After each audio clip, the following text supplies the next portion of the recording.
ఆత్మబంధువులందరికీ ఆత్మ ప్రణామాలు. మాతృదేవోభవ, పితృదేవోభవ, ఆచార్య దేవోభవ. మనకు ఇంత చక్కటి ధ్యానాన్ని జ్ఞానాన్ని అందించినటువంటి బ్రహ్మర్షి పితామహ పత్రిజీ గారికి, రమణ మహర్షుల వారికి, మహావతార్ బాబా గారికి, సమస్త గురుమండలానికి, ఈ భూమాతకు, ప్రకృతి మాతకు, ఈ విశ్వానికి అందరికీ కూడా ఆత్మ నమస్కారాలండి. నాకు జూమ్ సెషన్ అందించినటువంటి రంగనా సార్ గారికి ఆత్మ నమస్కారాలు. మహావతార్ ఫౌండేషన్ లో 365 రోజుల సెషన్ లో 135వ రోజు క్లాస్ అందరికీ స్వాగతం. మనం ఇంతవరకు మిలరేప గారి జీవిత చరిత్రను మేడం బాలాంబిక గారి ద్వారా తెలుసుకుంటూ ఉన్నామండి. ఈరోజు కూడా బాలాంబిక గారి ద్వారా మనము మిలరేప గారి జీవిత చరిత్ర కంటిన్యూ జరుగుతుంది. అయితే మనం కొంచెం సేపు మెడిటేషన్ చేసుకొని ఆ తర్వాత జీవిత చరిత్ర కొనసాగిద్దాము. అందరూ కూడా ఒక గ్లాస్ మంచి నీళ్ళు తీసుకొని స్థిర సుఖాసనంలో కూర్చుందాము. వేళ్ళలో వేలు వేసుకుందాము, కాళ్ళు క్రాస్ చేసుకుందాము. శ్వాస మీద ధ్యాస. పిరమిడ్ ఉన్న వాళ్ళు చక్కగా పిరమిడ్ పెట్టుకోండి. ఏ నామము లేదు, ఏ నామస్మరణ లేదు, ఏ మంత్రము లేదు, ఏ జపము లేదు. కేవలము శ్వాసనే గమనిస్తాము. శ్వాస మీద ధ్యాస. సరళంగా సహజంగా జరిగే శ్వాసనే గమనిస్తాము. చక్కగా వేళ్ళలో వేలు వేసుకుందాము, కూర్చుందాం. కళ్ళు మూసుకొని శ్వాసను గమనిద్దాం.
మరిగా 2 చేతులు విడదీసి 2 కళ్ళ మీద పెట్టుకుందామండి.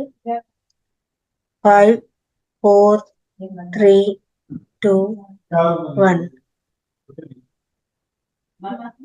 2 అరచేతులు చక్కగా చూసుకుందాం. 2 కళ్ళు తెలుస్తూ ఇంతవరకు జరిగిన ధ్యానాన్ని మనకు అందించిన బ్రహ్మర్షి పితామహ పత్రిజీ గారికి చక్కగా ధన్యవాదాలు తెలియజేసుకుందాము.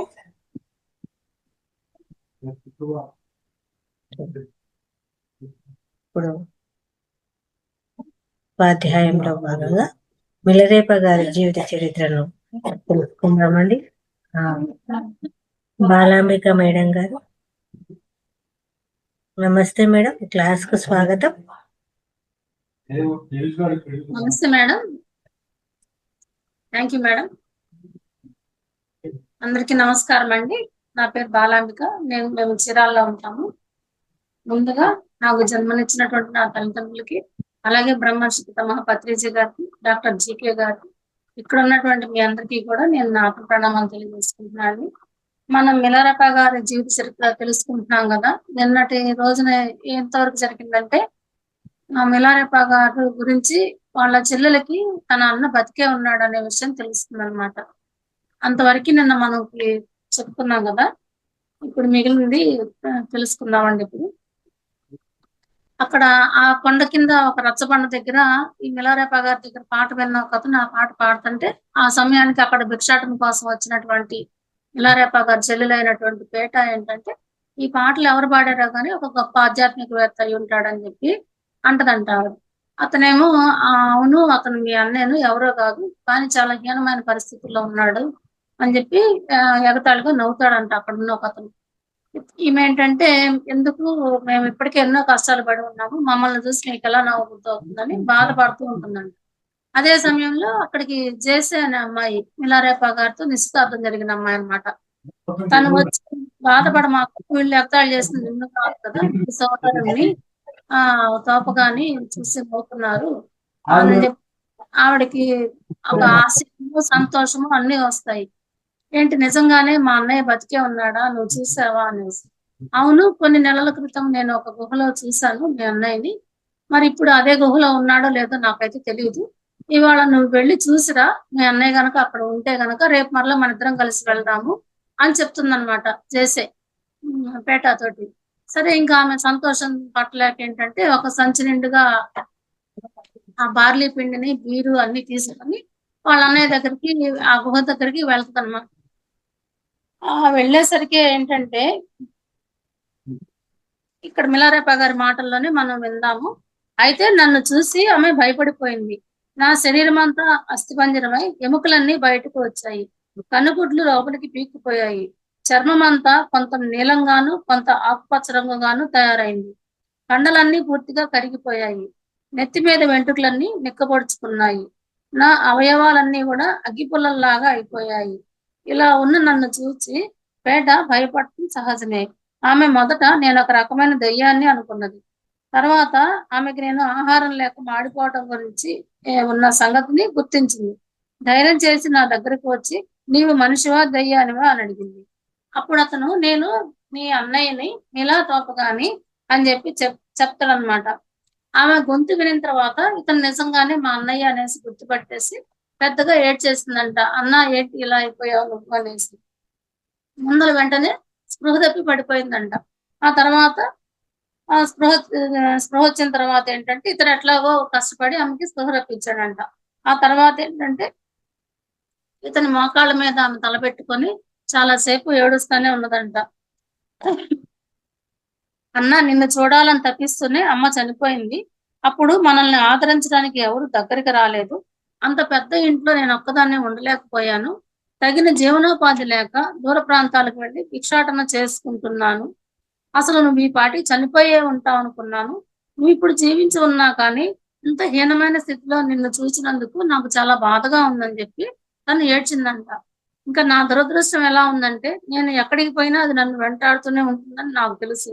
అసలు నాకన్నా దుఃఖంలో ఉన్నవాళ్ళు ఈ ప్రపంచంలో ఎవరైనా ఉంటారా అని ఎక్కిళ్ళు పెట్టి ఏడుస్తూ, ఇన్ని సంవత్సరాల నుంచి తల్లి చనిపోయిన తర్వాత అన్న గూడా లేకపోయేసరికి ఆవిడ పడిన బాధలన్నీ కూడా ఏకరువు పెట్టుకుందంట తన అన్న దగ్గర. ఈ విధంగా జరిగింది. నాకు ఇన్ని కష్టాలు పడ్డాను. ప్రపంచంలో నాకంటే దురదృష్టవంతులు ఇంకొకళ్ళు ఎవరు ఉండరు. మనం ఎలాంటి కుటుంబంలో ఉన్నాము, ఎలాంటి స్థితికొచ్చాను నేను చూడనేసి చాలా చాలా చాలా సేపు ఇంకా అట్లా ఏడుస్తూనే ఉందంట ఆవిడ. తన కష్టాలన్నీ చెప్పుకుంటూ. ఆమెను ఊరడించడానికి నా శాయశక్తులా ప్రయత్నించాను. ఆమె పడుతున్న వేదనకి నా హృదయం కుమిలిపోయి, మళ్ళీ నా భావాలన్నీ పాట రూపంలో వ్యక్తం చేశాను. లౌకికంగా తన శరీరానికి అన్ని సుఖాలు కావాలని ఆమె కోరుకోవటానికి, ముక్తి పొందాలనే నా కోరికకు గల వ్యత్యాసాన్ని ఆమె మనసుకి హత్తుకునేలా చెప్పాడంట. "నీవనుకుంటున్నావు అవి ఆ సుఖాలన్నీ మనకుంటే బాగుండేదని, ఆ ఇల్లు, బంగళా, పొలాలు అన్నీ ఉంటే. కానీ నాకు ఇలాంటి జీవితమే నచ్చింది. నీకు నాకు ఉన్న తేడా ఇదే. నేను అంతకంటే బీదరికంగా, హీనంగానే ఉన్నాను కానీ, అదే స్థితిని నేను సంతోషంగా అనుభవిస్తున్నాను. దాన్ని నువ్వు దుఃఖంగా భావిస్తున్నావు" అని చెప్పాడంట వాళ్ళ చెల్లెలితోటి.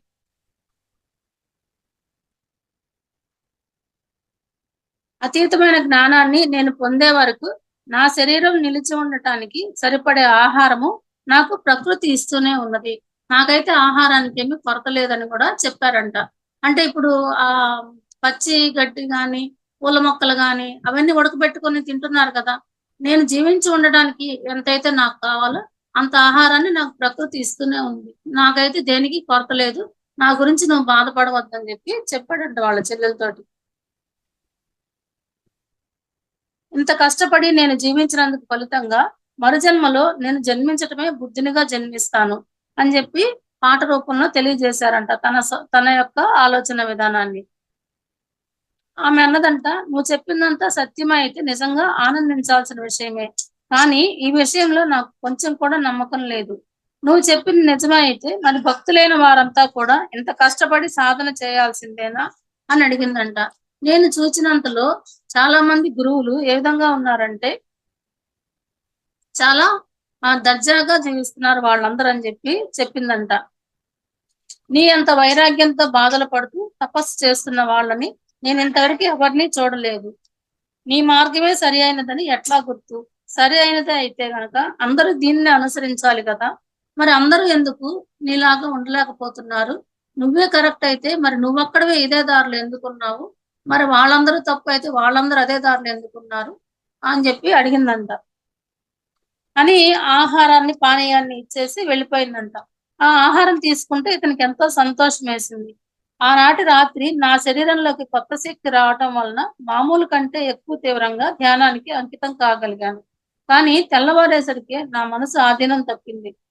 మరొకసారి లౌకిక సుఖాలను చవిచూస్తే బాగుండునని శరీరం పోరు చేయసాగింది. ఆ కోరిక ఎంత తీవ్రంగా అనిపించిందంటే దానిని అణుచుకునేసరికి నాకు శారీరకంగా చాలా బాధ కలిగింది.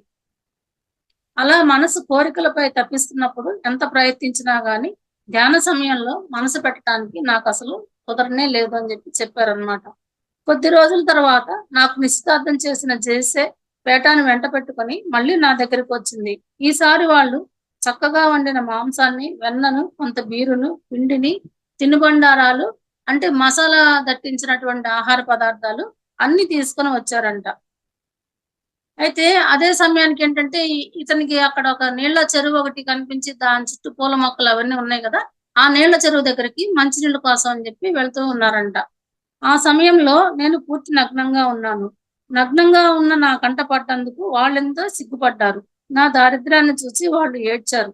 కొంచెం బీరు తాగుతూ ఉండగా పేట ఇలా అన్నది.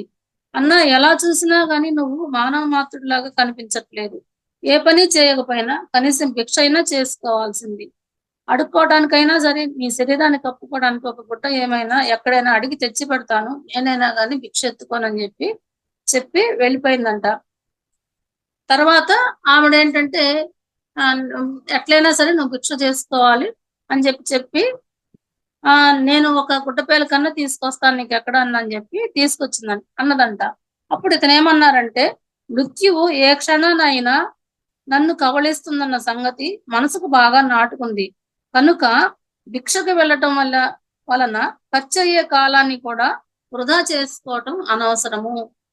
నా ఆహారం కోసము నేను బిచ్చమెత్తడానికి ఊర్లోకి తిరిగితే 1 గంట, 2 గంటలు అది కూడా నేను నా ధ్యానానికి ఉపయోగించుకుంటే నేను బాగుపడతాను. లేదంటే నేను ఆ కాలాన్ని గూడా వృధా చేసిన వాడినవుతాను.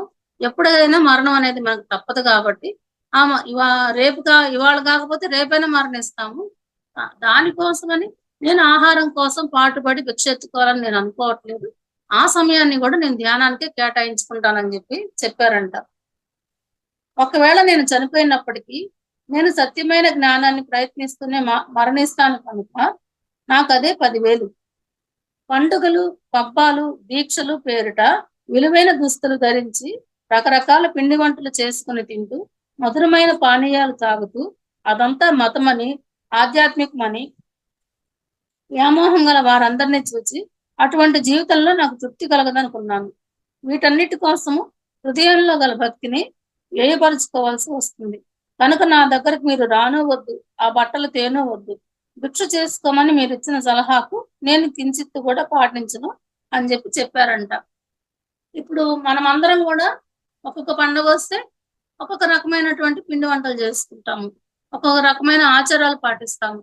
మిలారెప్ప గారు ఏమంటున్నారంటే, ఆ పిండి వంటలు చేసుకొని తినేది మనమేను, ఆ ఆచారాలు పాటించేది మనమేను. దాన్ని మనము ఆధ్యాత్మికం అని ఎప్పుడు అనుకోకూడదు. అది నిజమైన సాధన కాదు. మన మనసుని తృప్తిపరచుకోవటం కోసమే అదేదైనా కానీ. అలాంటి వాటి పట్ల నాకు నమ్మకం లేదు. కాబట్టి మీరు నా కోసం బట్టలు గాని ఏమి తేవద్దు. నన్ను భిక్ష ఎత్తుకోమని చెప్పనివ్వద్దు అనన్నారంట. అప్పుడు పేట అన్నదంట, "అసలు నీకు తృప్తి అంటూ ఉంటే ఎలా కలుగుతుంది? చూడబోతే నువ్వున్న స్థితి కంటే కూడా హీనమైన స్థితిని పొందాలని ఇంకా తీవ్రమైనటువంటి ఆశతో ఉన్నట్లున్నావు. తపస్సుతో ఇలా చేసుకున్న నీ శరీరాన్ని ఇంతకంటే కఠోరంగా చేయటానికి కారణమేమిటా అని వెతుకుతున్నట్లుగా కనిపిస్తున్నావు. లేకపోతే నీ తెలివంతా ఉపయోగించి ఇంతకంటే చేతగాక ఇంతటితో ఊరుకున్నట్లు కనిపిస్తుంది నీ మాటలు వింటుంటే" అనిందంట. అంటే ఆవిడ ఉద్దేశం ఏంటంటే, తన అన్నకి సంపాదించడం చేతగాక, పని చేయటం చేతగాక, ఇలా ధ్యానం అనే ముసుగులో ఉన్నావు నువ్వు. దీన్నే నువ్వు ఆధ్యాత్మికత అనుకుంటున్నావు అని మాట్లాడిందంట ఇతన్ని. నీకు సంపాదించడం అనేది నీకు చేత కాదు. అందుకే నువ్వు ఒక మూలన కూర్చొని అందరికి దూరంగా ఉండి, దానికి నువ్వు ధ్యానం అనే ముసుగు వేసుకున్నావు అని చెప్పిందంట. దానికి మిలారెప్ప గారన్నారంట, "ఇప్పటి నా పరిస్థితి కంటే ఇంకా హీనంగా ఉండే జీవిత స్థాయిలు ఇంకా 3 రకాలున్నాయి. వాటిల్లో ఒకటి జంతులోకము, 2 దయ్యాల లోకము, 3వది నరకము. ఈ మూడు ఈ ఈ 3 కూడా నా స్థితి కంటే బాధాకరమైనవి కాబట్టి, నాకంటే ఇంకా బాధలు పడే జీవులు చాలా మందే ఉన్నారు. నాకు అర్థమైనంత వరకు ఇప్పుడు జీవిస్తున్న మానవులందరూ ఈ మూడింట్లో దేన్నో ఒకదాన్ని పొందాలని శాయశక్తులా ప్రయత్నిస్తున్నట్లు కనిపిస్తున్నారు. అంటే ఇప్పుడు అందరూ లౌకికంగా ఉన్నాము, సంతోషంగా ఉన్నాము అనుకుంటూనే పాపకర్మలు మూట కట్టుకుంటున్నారు. అంటే వీళ్ళందరూ నరకం పోవటానికి వాళ్ళ శాయశక్తులా ప్రయత్నిస్తున్నారు. లేదా చెడకర్మలు చేసి చనిపోయిన తర్వాత దెయ్యాలుగా మారటానికి వాళ్ళు శాయశక్తులా ప్రయత్నిస్తున్నారు. లేదా ఇంకా హీనమైనటువంటి జీవితాన్ని గడిపి మరలా జంతు జన్మకి ఎలా వెళ్ళాలనే మీరే శాయశక్తులా ప్రయత్నిస్తున్నారు గాని, నేను ఇంతకంటే హీనంగా వెళ్ళటానికి నేనేమి నా శాయశక్తిలో ప్రయత్నించడం లేదు. నేను ఇంకా నాకంటే ఇంతకంటే ఉన్నతమైన స్థితికి వెళ్ళడానికి నేను ప్రయత్నిస్తున్నాను. నీ ఆలోచన విధానమే తప్పుగా ఉందని చెప్పారంట వాళ్ళ చెల్లెలతోటి. సరే వాళ్ళ చెల్లెలన్నదంటే ఇతను పాడిన పాటలన్నీ వినేసి అందరూ ఎవరైనా మాటల వరకే చెప్తారు. కానీ నువ్వు మాత్రం వాటిని చక్కగా ఆచరిస్తున్నావనేసి మెచ్చుకుందంట వాళ్ళ అన్నయ్యని. కానీ నువ్వు ఇలాగా నగ్నంగా ఉండటం గాని, పస్తులుండటం గాని నేను చూడలేను, భరించలేను. నేను తెస్తానన్న ఆ గుడ్డ పేలికల కోసము నా శాయశక్తులా ప్రయత్నించి తప్పక తీసుకువస్తాను. నీకు సరిపడినంత బట్టలు, ఆహారము నేను వచ్చినంత వరకి కూడా ఒకవే ఒకవేళ ఈ లోపల నువ్వు గనక మరణించకుండా ఉంటే, ఆహారం లేదు గాబట్టి నీకు చూడటానికి ఇంత హీనంగా ఉన్నావు గాబట్టి, నాకు అవన్నీ దొరకాలి. దొరికి నీ దాకా తీసుకొచ్చేసరికి నువ్వు గనక మరణించకుండా ఉంటే, నేను అవి తప్పక నీకు తెచ్చిస్తానని జెప్పేసి ఆ అమ్మాయి వెళ్ళిపోయిందంట.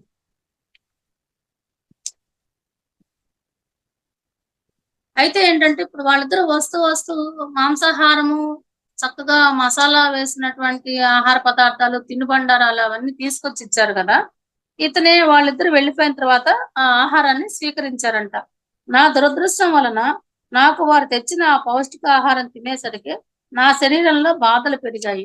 అంటే కోరికలు పెరిగాయంట అతనికి ఇంకా. వాటిని నిగ్రహించుకోవటము చాలా కష్టమైంది. అంటే అతనికి ఇప్పుడు శరీరంలో సత్తువ వచ్చేసరికి వివాహానికి సంబంధించిన కోరికలు కలిగినాయి అతనికి. శారీరక పరమైనటువంటి సుఖాలు పొందాలనేటువంటి కోరిక కలిగిందంట. అది నా మనసులో ఎంత సంచలనం వచ్చిందంటే, ఇక ధ్యానం నా వల్ల కాలేదు. అటువంటి విషమ పరిస్థితుల్లో నా గురువుగారు ఇచ్చినటువంటి ఆ కాగితాన్ని తెరిచి చూసే సమయం వచ్చిందనేసి, ముక్తి పందాన్ని సాధిస్తానని మనస్ఫూర్తిగా నిశ్చయించుకొని, ఒకవేళ నేను ముక్తి పొందాలి అనేసి ఈ మార్గానికొచ్చాను. మనస్ఫూర్తిగా నిశ్చయించుకున్నాను.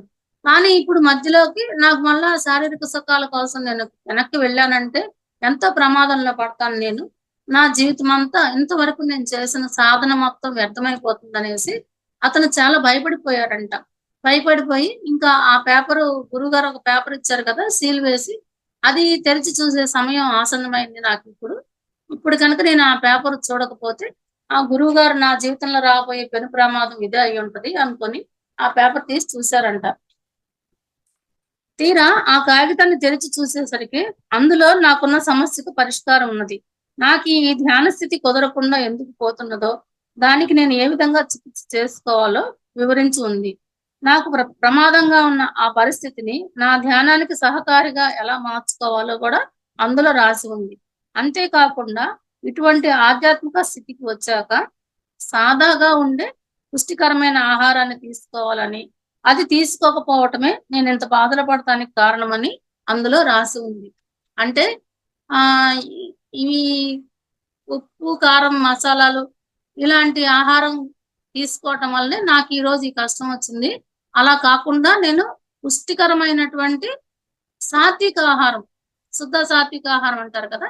అలాంటి ఆహారం తీసుకోవాలి. యోగంలో ఉండేవాళ్ళు ఎవరైనా, ధ్యానం చేసేవాళ్ళు ఎవరైనా గాని, అది పుష్టిగా ఉండాలి. శరీరానికి బలాన్నివ్వాలి. సాత్వికమైన ఆహారం అయి ఉండాలనేసి ఆ కాగితంలో రాసుందంట.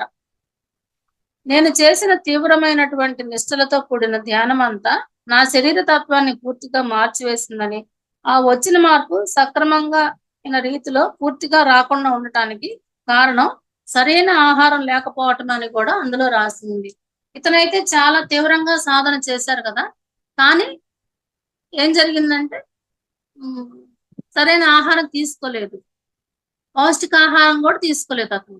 పౌష్టికాహారం లోపం కూడా ఇన్ని రోజులు అతనికి ఇన్ని శరీరం సృష్టించకపోవటానికి, ఆ యోగాగ్ని ప్రజ్వలిల్లే సమయంలో దాన్ని శరీరం తట్టుకోలేకపోవటానికి అవన్నీ ఒక రకమైన కారణాలయ్యాయి. తీరా ఆహారం తీసుకోవటం మొదలుపెట్టిన తర్వాత సాత్విక ఆహారం కాకుండా ఇలాంటి ఆహారం తీసుకునేసరికి మరలా అతనికి శారీరక పరమైనటువంటి కోరికలు వచ్చాయన్నమాట. ఇప్పుడు తనకి ఈ పేపర్‌లో ఏముందంటే అసలు ఏమి తినకుండానే ఉండకూడదు సాధకుడు అనేవాడు. అలాగని ఇలాంటివి హ్మ్. మసాలాలతో కూడిన ఆహారం తీసుకోకూడదు. శుద్ధ సాత్విక ఆహారం తీసుకోవాలి. అది బలమైనది తీసుకోవాలని చెప్పేసి రాసి ఉందంట. పేట తీసుకొచ్చిన బీరు తాగటంతో నా నాడీ మండలంలో ఒక విధమైన సంచలనం కలిగిందని, అంతవరకు అలవాటు తప్పిన కొత్త రకమైన ఆహారం తీసుకోవడంతోనూ, నా శరీరంలోనూ, మనస్సులోనూ ఆందోళనకరమైన ఈ మార్పులన్నీ ఎలా జరిగాయో నాకు బాగా అవగాహన అయింది. వెంటనే ఆ కాగితంలో వ్రాయపడ్డ నూతన సాధనలను ఎంతో కృషితో అభ్యసించాక నాలో ప్రశాంతము, సత్యము అయినటువంటి మానసిక అవగాహన వచ్చింది. అట్లా ఇంకా మరలా ఇంకా అతను మంచి మామూలు ఆహారం తీసుకోవటమే మొదలుపెట్టి ఇలాంటి ఆహారాన్ని తె వదిలేసారంట ఇంకా. మరలా ఎప్పుడు ఆ ఆహారం జోలికి వెళ్ళలేదంట అతను ఇంకా. ఇంతకుముందు ధ్యానంలో నాకు కుదిరిన స్థితి ఎక్కువ లోతుగాను, తీవ్రంగాను ఉండటంతోటి నాకింతకు ముందు తెలియనటువంటి ఒక అతీతమైనటువంటి జ్ఞానము లభించింది. విషమమైన స్థితిలో చెడు వైపుకి ఉన్ముఖమైనటువంటి నాలోని సంస్కారాలన్నీ కూడా నాకు సహకారంగా ఉండేలా మార్పు చెందాయి. అయితే ఇంతటి అలజడి శరీరంలో వచ్చినా గాని అప్పటి వరకు అతను చేసిన తీవ్రమైనటువంటి సాధన, ఆ సంస్కార ఫలితంగా ఇతన్ని మరలా వెంటనే మామూలు మనిషిగా మారేందుకు సహాయం చేశాయంట. అందులో గురువుగారు ఆ పేపర్‌లో ఏవైతే రాసారో ఆ విద్యలన్నీ గూడా మరలా ఇతను అభ్యసించారంట. ఇంకా అతనికి మరలా ఇంకొకసారి నిత్య జీవితంలో మనుషులందరూ నేను వేరే, ఇతరులు లోకంలో ఇతరులు వేరే అనుకుంటూ ఉంటారు. అలా కాదు. నేను ఉన్నదంతా ఒకటే, జగత్తు మొత్తం అంతా సత్యమే ఉంది అనే స్థితికి మరలా అది నేను గుర్తు తెచ్చుకుంటూ మరలా నేను నా సాధన మొదలుపెట్టానని జెప్పి చెప్తున్నారనమాట.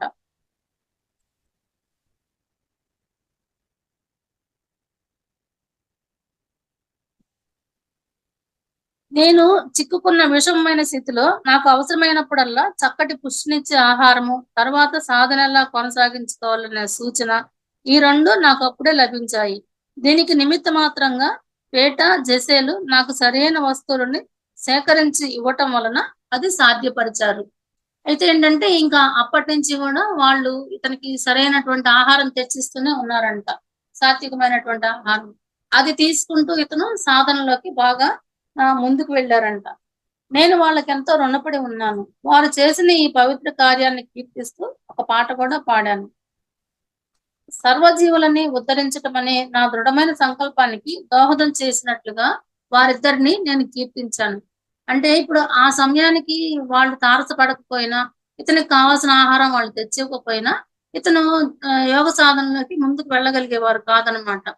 అలా వెళ్ళటానికి ఆ సమయంలో ఇతనికి అవసరమైనటువంటి ఆహారాన్ని వాళ్ళు తెచ్చిచ్చారు గాబట్టి, నేను సాధన చేసుకొని బుద్ధత్వాన్ని పొందగలిగాను. దాని ద్వారా నేను సర్వజీవులకి నేను శ్రేయస్సుని కలిగించగలిగాను.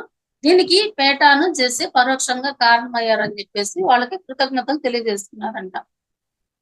ఇంకా కొన్నాళ్ళు తీవ్రంగా ధ్యానం చేయటం అభ్యసించిన తర్వాత, నాలో కొన్ని రకాల దివ్య శక్తులు మేలుకొనటం మొదలుపెట్టాయి. అవి ఎలాంటివంటే, నేను ఏ రూపం కావాలనుకుంటే, ఆ రూపం ధరించగల సామర్థ్యము నాకు కలిగింది. ఇంకా అప్పటినుంచి అతను వాళ్ళ గురువుగారు గూడా ఇతనికి అనేక దేవతా రూపాల్లో దర్శనమిచ్చారు గదా! ఇతను గూడా అలాగే ఏ రూపం గావాలనుకుంటే, ఆ రూపంలోకి మారిపోయేటంత శక్తి సామర్థ్యాలొచ్చినాయంట. అంతేకాకుండా ఆకాశంలో ఎగిరిపోయే శక్తి కూడా వచ్చింది.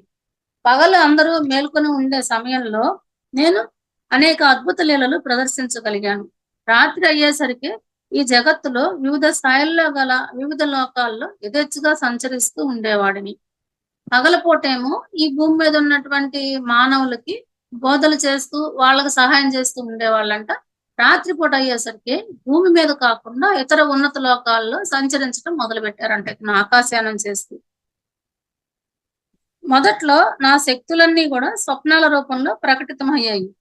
ఇలాగే సాధన ఇంకొంచెం సాగించాక పగలు కూడా అందరి ఎదురు ఆకాశంలో ఎగిరిపోతూ ఉండేవాడిని. ఎక్కడ ధ్యానం చేసుకోవాలనుకుంటే అక్కడికి సంకల్ప మాత్రం చేతనే వెళ్ళగలిగేవాడిని. అంటే ఇంకెక్కడికి కూడా అతను నడిచి వెళ్ళలేదంట. అంటే ఇక్కడ మాయమయ్యి అక్కడ ప్రత్యక్షమయ్యేవాళ్ళంట ఇంకా. ఇప్పుడు నేను కొంచెం సేపు ఈ గుహలో చేసుకుందాం అనుకుంటే సంకల్ప మాత్రం చేతనే అక్కడికి వెళ్ళగలిగే వాళ్ళంట. ఈ శక్తి రావటం వలన నా శరీరం యోగాగ్ని మేల్కొలుపుట అనే ప్రధాన సాధనకి మంచి దోహదం లభించింది. అదే నా ప్రధాన లక్ష్యం కదా. అయితే ఒక రోజున నేను అదే రీతిన ఆకాశ మార్గాన ఎగిరిపోతూ ఉన్నాను. మా దూరపు బంధువు ఒకళ్ళు నివసిస్తున్న పల్లె మీద నుండి పైన ఆకాశంలో ఎగురుతూ ఉన్నాను. చాలా ఏళ్ల క్రితము మా పినతల్లి ఇల్లు కూలి చనిపోయిన 25 మందిలో ఆ వ్యక్తి కోడలు కూడా ఒకళ్ళంట చనిపోయారంట. నేను ఆకాశంలో ఎగిరిపోతూ ఉంటే సరిగా ఆ మార్గం కిందనే పొలం దున్నుకుంటూ అతని కొడుకు ఉన్నారు. కొడుకు నాగలి పట్టుకుని ఉంటే తండ్రి ఎద్దుల ముందుండి నడిపిస్తున్నాడు. ఆకాశ మార్గంలో ఎగురుతున్న నన్ను చూసి కొడుకు, నాన్న చూడు, ఆ మనిషి ఆకాశంలో ఎగిరిపోతున్నాడు అని అన్నాడంట. నన్ను చూచిన వాళ్ళ తండ్రి కోపంతో, అయితే ఏంటి అలా పిచ్చెక్కినట్లు చూస్తావు? ఎందుకు పనికిరాని ఆ వెధవ తోపగా గాడే ఇవన్నీ చేసేది, ఇలాంటి పనులన్నీ కూడా. వాడు తిండి లేక పస్తులుండేవాడే ఆ ఎగిరేది కూడా. ఇక్కడికి దగ్గరలో ఉన్నాక దుర్మార్గురాలి కొడుకు వాడు. అంటే వాళ్ళమ్మ ఇతనికి ఈ క్షుద్ర విద్యలన్నీ నేర్చుకోమని చెప్పింది కదా. అతని తల్లిని కూడా అందరు దుర్మార్గురాలుగానే భావిస్తున్నారు. ఇతన్ని ఇంకా దుర్మార్గుడిగానే భావిస్తున్నారు అన్నమాట. వాడు పోయే బాట నుండి పక్కకు తొలుగు. వాడి నీడ కూడా మన మీద పడకూడదు. పైకి చూడకుండా నీ పని నువ్వు చూసుకో అంటూ అరిచాడంట. అలా కొడుకు చెప్తూనే తండ్రి కూడా నా నీడ తనపై పడకుండా తప్పుకోవడానికి ప్రయత్నిస్తూనే ఉన్నాడు. అప్పుడు అతని కొడుకు ఇలా అన్నాడు, ఎంత పనికిమాలిన వాడైతే నాకేంటి, ఎలాంటి వాడైనా ఆకాశంలో వాడు ఎగురగలుగుతున్నాడు కదా. మానవ మాత్రులు చేసే పనులన్నిట్లోనూ అద్భుతమైన పని కదా ఇది అనేసి. అతను ఇప్పుడు గొప్ప యోగి అయి ఉంటాడు, లేకపోతే ఇలాంటి పని ఎలా చేయగలుగుతాడు అనేసి ఇతని వైపు ఆశ్చర్యంగా చూస్తూనే ఉన్నాడంట కొడుకు. అప్పటి నా పరిస్థితి చూస్తే సకల జీవరాశులకు చక్కటి శ్రేయస్సు చేకూర్చగల సామర్థ్యము నాకు వచ్చినట్లే కనిపించింది. అతనికి అర్థమైందంట, ఎవరికి ఎలాంటి సహాయం చేయాలన్నా గాని నేను చేయగలిగే స్థితిలో ఉన్నాను అనేసి. అయినా నేను బయటకు వచ్చి ఆ విధంగా లోకహితం చేయటం అంటే మా గురువు గారు ఇచ్చినటువంటి స్పష్టమైన ఆజ్ఞ ప్రకారం ధ్యానానికి అంకితం కావటమే మానవులకు కానీ, బుద్ధత్వానికి కానీ, బౌద్ధ మతానికి కానీ ఉత్తమంగా సేవ చేయగలిగినటువంటి మార్గము.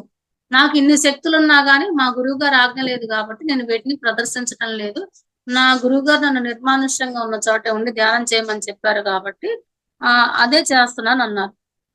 ఆకాశంలో ఎగరగల సామర్థ్యం నాకు వచ్చినప్పుడు ఆధ్యాత్మికంగా ఏ స్థానంలో అయితే నేనున్నానో అక్కడే నిలబడ్డట్లయితే నేను చేసే మహిమలను చూడటం కోసం జనం తండాలుగా నా దగ్గరికి రావటం మొదలు పెడతారు. ఇతను ఎగురుతున్నాడు అంటే ఇతనికి మహిమలు ఉన్నాయి, ఫలానా గుహలో ఇతను ఉంటున్నాడు అని చెప్పి తెలిస్తే ఇంకా అందరూ ఇతని దగ్గరికి రావటం మొదలు పెడతారు. అట్లా అందరూ వచ్చారంటే కనుక వాళ్ళు వాళ్ళ బాధలు చెప్పుకోవటము, నేను వాటిని వినటము, వాటిని తీర్చడం కోసం నేను కొంత సమయం కేటాయించటము, వీటన్నిటి వలన ఆ సాధన పూర్తిగా ఆగిపోతుందనేసి అతను భావించారంట. ఇంకందుకని ఎవరెస్ట్ శిఖరంలో ఉన్నటువంటి పర్వత సానువుల గుహల్లోకి వెళ్ళిపోదామని నిశ్చయించుకున్నారంట. ఈ ప్రపంచంలో అన్నిటికంటే ఎత్తైన పర్వతం ఎవరెస్ట్ కాబట్టి అక్కడ ఉన్న ఎత్తైన గుహల్లోకి నేను వెళ్తే నా దగ్గరికి ఎవరు రాలేరు, నా సాధనకి ఎవరు భంగం కలిగించలేరు కాబట్టి అక్కడికి వెళ్దాము అనుకున్నారంట. అలా వెళ్తూ ఏంటంటే ఉన్న గుహని ఖాళీ చేసి బయటకు వస్తూ ఇతను మొక్కలు ఉడికించి పులుసు వండుకుంటారు కదా ఒక కుండలో, ఆ కుండను తీసుకొని భుజాన వేసుకొని అక్కడి నుంచి బయలుదేరారంట. అయితే ఏంటంటే ఇతను అనుకోకుండా ఒక రాయి తగిలి తూలి పడిపోయారంట. పడిపోంగలోనే ఏంటంటే ఆ కుండ కూడా పగిలిపోయింది. కుండ పగిలిపోగానే లోపల భాగంలో కుండకు అంటుకుని ఉన్న తెడ్డు కట్టిన ఆ కుండ రసం అంతా కూడా బయటపడింది. అది చూడటానికి అచ్చం కుండ ఆకృతిలోనే ఉందంట. రోజు అందులోనే అతను ఆ పసరు నీళ్లు ఉడకబెట్టుకొని తాగుతూ ఉంటే బహుశా ఆ పాత్ర తోమకపోవటానయ్యం మరి కుండ షేపులో లోపల అట్టగట్టుకొని పోయిందంట. ఆ సంఘటన వలన లౌకికమైన వస్తువులన్నీ ఇలాగే అశాశ్వతాలని నా మనసులో మరింత లోతుగా దూసుకుపోయింది. నాకు ఇదొక చక్కని శుభశకునం. సర్వసంగ పరిత్యాగం చేసే వాళ్ళు నాది అనేది ఏది లేకుండా ధ్యానానికి అంకితం అవ్వటం మంచిదని సూచించే దివ్య సందేశంగా ఆ సంఘటన నాకు అర్థమైంది. అంటే అతనికి ఉన్న ఒక వస్తువు ఏంటంటే ఇవి ఉడకబెట్టుకొని తాగటానికి ఒక కుండ ఉంది. నీకు సర్వసంగ పరిత్యాగిగా అవ్వాలంటే నాదనేది ఏది ఉండకూడదు కాబట్టి నాకున్న ఒకే ఒక్క కుండ కూడా పగిలిపోవటం నాకు చాలా శుభ సంకేతంగా అనిపించింది. ఇంకా నాదంటూ ఏదీ లేదనేసి నాకు తెలియచేసినట్టుగా అనిపించిందని చెప్పి అనుకున్నారంట. కాబట్టి నాకింత చక్కని గుణపాఠం నేర్పిన నా నూతన గురువైనటువంటి ఆ కుండను కూడా స్తుతిస్తూ ఒక పాట పాడుకున్నారంట. ఆ పాట పాడుకునే సమయంలో అటువైపుగా కొంతమంది వేటగాళ్ళు వెళ్తూ, "ఓ ఋషి, ఇంత మధురమైన కంఠం గల నీవు ఈ పగిలిన కుండ పెంకులతోనూ ఆ లోపల చెట్టు కట్టిన పసరును ఎదురుగా పెట్టుకొని ఎందుకు కూర్చున్నావు?" అని అడిగారంట. "నీ శరీరం అంతా శుష్కించి ఇలా ఆకుపచ్చగా తయారైంది ఏంటి?" అని కూడా అడిగారంట. ఇతను జరిగిన విషయం అంతా చెప్పారంట. అప్పుడు వాళ్ళేంటంటే, "మీరు మాతో కలిసి భోజనం చేద్దురు గాని రాండి" అని చెప్పి ఆహ్వానించి, ఆ భోజనం చేసేటప్పుడు ఒక యువకుడేంటంటే, "నిన్ను చూస్తుంటే ఒక వయసులో ఉన్నప్పుడు చాలా దృఢకాయుల్లాగా ఉన్నట్లున్నావు, బలమైన వ్యక్తిలాగా. నువ్వెందుకు అసలు ఇలా వచ్చావు? నువ్వు గనక యుద్ధ విద్యలు నేర్చుకున్నట్లయితే గనక నీ పరివారాన్నంతటిని నువ్వు కాపాడగలిగేవాడివి. నువ్వు బాణాలేసినా, యుద్ధం చేసినా నీకంటూ ఒక సమూహం ఉండేది. వాళ్ళకి నువ్వు నాయకుడిగా ఉండేవాడివి. నీకు కావాల్సినటువంటి సిరి సంపదలు, హోదా, గౌరవం, కీర్తి ప్రతిష్టలన్నీ ఉండేవి. ఎందుకు నువ్విలా ఉన్నావు? కనీసం భిక్షాటన చేసుకొనైనా నువ్వు నీ శరీరాన్ని పోషించుకోవాల్సిందే గదా! ఆహ్, పం కూలి పనికి వెళ్ళినా నీకు సరిపడా వచ్చేది. ఎందుకింత హీనమైన జీవితం జీవిస్తున్నావు?" అని జెప్పి అడిగాడంట. అప్పుడు వాళ్ళల్లో ఉన్నటువంటి ఒక వృద్ధుడన్నాడంట, "ఇతను చూడబోతే మహా భక్తుడిలాగా ఉన్నాడు. లౌకికమైనటువంటి తెలివితేటలతో మనం ఏం బోధించినా ఇతను వినదలుచుకోనట్లుగా కనిపిస్తుంది. కాబట్టి మనం మాట్లాడకుండా ఉండటమే మంచిదనేసి" వాళ్ళందరినీ వారించాడంట. "మీరు ఏమి అతనికేమి సలహా ఇవ్వద్దు. అతను చాలా గొప్ప వ్యక్తి" అనని జెప్పేసి. అని ఇంకేదైనా మాకు పాట పాడి ఏదైనా తత్వాన్ని నేర్పించండి, బోధించండి అని జెప్పి అడిగాడంట. అన్నాడంట అతను, "నేను చాలా దీనస్థితిలో ఉండి ఎంతో దిగులుతో కృశించిపోయానని మీరు అనుకుంటున్నట్లుగా ఉంది. నిజానికి నాకంటే సంతోషంగా ఉండేవాళ్ళు ఈ సృష్టిలో లేరనే చెప్పాలి. ఈ జీవితాన్ని నాకంటే సద్వినియోగపరుచుకున్న వారెవ్వరూ లేరు. కానీ ఆ విషయం మీకెప్పటికీ అర్థం కాదు" అని చెప్పి ఒక పాట పాడారంట. దాని అర్థమేందంటే, ఈ శరీరం అనే దేవాలయంలో హృదయం అనే పూజాపీఠం దగ్గర మనస్సు అనే గుర్రము చిందులు తొక్కుతూ ఉంది. జీవితానికి కావాల్సిన ఏకైక లక్ష్యం గురించి నిశ్చితమైన బుద్ధి ఆ మనస్సు అనే గుర్రాన్ని అదుపు చేయటానికి దానికి చేయవలసినటువంటి కళ్ళెమంట. ఆ మనసు చిందులు తొక్కే మనసుని అదుపు చేసేటువంటి కళ్ళెమే మనసంట. ఆ గుర్రాన్ని ధ్యానం అనే గుంజకు కట్టివేసి గురుబోధ అనే ఆహారం వేయాలి. దానికి తాగించే నీరు చైతన్యం అనే నిరంతర స్రవంతి. దాని చుట్టూ ఏర్పరిచిన ప్రాంగణము శూన్యత అనబడే నిరాకార తత్వము. దృఢ సంకల్పమే దాని వీపుపై వేయవలసిన జీను. దానికి బుద్ధి అనే కళ్యాణ్ణి వేయాలి. ఆ పక్కనే నిశ్చయ బుద్ధిని ఆచ్ఛాదనగా వేయాలి. దాని ముక్కులకు వేసిన బంధమే ప్రాణచలనము. దానిపై స్వారీ చేసేవాడు నిరంతర స్మృతి, తదేక ధ్యాస కలిగి ఉంటాడు. ఆ రౌతు యొక్క తలకి ధరించే శిరస్త్రాణం అంటే యుద్ధానికి ఒక యుద్ధ వీరుడిలాగా ఉండని చెప్పాడు కదా!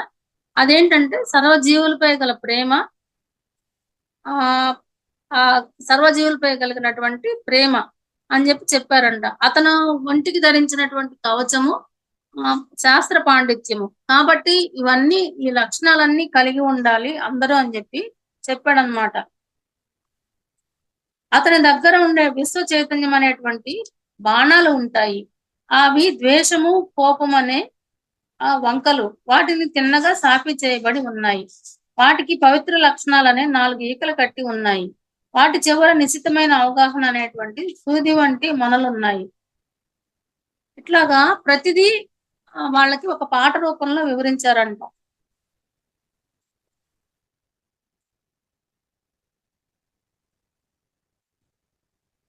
బాణమును ఆకర్ణాంతము లాగుట అంటే బాణాన్ని చెవిదాకా లాగి వదులుతారు కదా! అది సర్వజీవరాశికి ఉపయోగపడాలనేటువంటి సంకల్పమే బాణాన్ని ఎక్కుపెట్టడము. వాళ్ళు వేసే బాణాలు సర్వమానవుల వద్దకు వెళ్లి పడతాయి. ఎవరైతే స్వార్థపరులో వారిని నశింపచేస్తాయి. ఎవరైతే విశ్వాసం కలిగి మంచి పరిపాకం పొంది ఉంటారో ఆ బాణాలు వారికి మంచి చేస్తాయి. వాటి వలన మానవుల్లో చెడ్డమైన ఆవేశాలు అతిక్రమించబడతాయి అని చెప్పి, ఆ గుర్రమే విశాలమైన ఆనందం అనే పందా మీద బుద్ధత్వం అనే లక్ష్యం వైపుకి నడుచుకుంటూ వెళ్ళిపోతుంది. ఆ యోధుడు అలాగా గుర్రాన్ని స్వారీ చేస్తూ ఉంటాడని చెప్పేసి చెప్పారంట. ఈ ప్రాపంచిక వస్తువుల మీద మనకు గల విరక్తి, మన ముందు విరక్తి ఏంటంటే మనము ప్రయాణించే దారి, అదే మనకి ముక్తిని ప్రసాదించే బాట అని చెప్పి చెప్పారంట. ఇప్పుడు నేను ఉత్తత్వం వైపు సాగుతున్నటువంటి బాట అటువంటిది. ఇప్పుడు మీరు ఆలోచించండి, మనలో మీరా నేనా ఎవరు బాగున్నాననేసి అడుగుతారంట. సరే, ఇంకా ఆ కొండ కూడా పగిలిపోయింది కాబట్టి మోసుకెళ్లాల్సిన వస్తువులు ఏమీ లేకపోవటంలో అతని ప్రయాణాన్ని సాగించారంట. అట్లా వెళ్తూ వెళ్తూ ఒక ఎత్తైన కొండ మీదకి వెళ్ళేసరికి అక్కడ ప్రకృతి సౌందర్యం చాలా బాగా నచ్చి అక్కడ కొంతసేపు అక్కడే ఉండాలని చెప్పేసి అనుకున్నారంట. అప్పుడే అటువైపుగా కొంతమంది యువతులు వెళ్తూ ఉన్నారంట. వాళ్ళల్లో ఒక ఆవిడ ఇతన్ని చూసి పెద్దగా కేకలు పెట్టేసి, ఓరి భగవంతుడా, ఈ మనిషిని చూడండి ఎంత ఘోరంగా ఉన్నాడో, నాకెన్నటికీ ఇటువంటి జన్మ రాకుండా ఆ భగవంతుడు నన్ను రక్షించు కాక అని అరిచిందంట. మరొక ఆమె, ఎంత భయంకరంగా ఉన్నాడో, వాడిని చూస్తుంటే నాకెంత భయం వేస్తుందో అనేసి అట్లా ఎవరికి వాళ్ళే భయపడటం మొదలు పెట్టారంట. అప్పుడు మిలారెపా గారు, అమ్మ, మీరు చింతించవలసిన అవసరం లేదు. మరో 100 ఏళ్లు మీరు పాకులాడినా నాలాగా జన్మించే ప్రమాదం మీకెప్పటికీ రాదు. నాలాగా పుట్టాలన్నా మీరు పుట్టలేరు. ఇతరులను గూర్చి జాలి పడటం మంచిదే కానీ, ఇతరుల కంటే మేమెంతో గొప్ప స్థితిలో ఉన్నామనేటువంటి అహంకారంతో కూడిన జాలి మాత్రం పనికిరాదు. ఎందుకంటే ఈ 2 భావాలు పరస్పర విరుద్ధాలు కనుక అనేసి కొన్ని పాటలు పాడిన తర్వాత తత్వబోధ అన్నా చేస్తే అప్పుడు వాళ్ళకి ఇతనే మిలారెపా అనేసి అర్థమైందంట. ఆవిడ ఆ ప్రాంతపు రాజకుమారి అండి. సరే, ఇంకా తప్పైపోయింది, మమ్మల్ని క్షమించండి అనేసి ఇతని పాదాల మీద సాష్టాంగ నమస్కారం చేసి, ఆహ్, మమ్మల్ని మన్నించండి, మీరింతటి గొప్ప యోగి అని మేము అనుకోలేదు. ఎవరో ఒక అనామకుడిగా మేము మిమ్మల్ని అనుకున్నామనేసి మన్నింపు కోరేసి వెళ్ళిపోయిందంట ఆవిడ.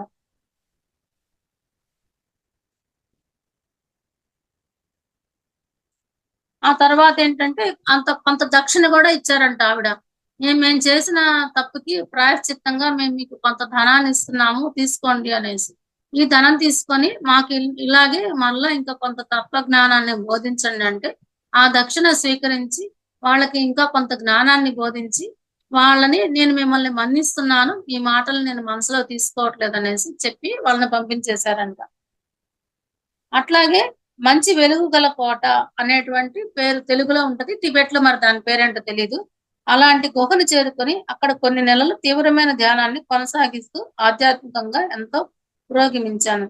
అక్కడ ఉన్నటువంటి పల్లె జనులంతా గూడా నాకు సరిపడా ఆహార పానీయాలు సరఫరా చేస్తూ ఉన్నారు.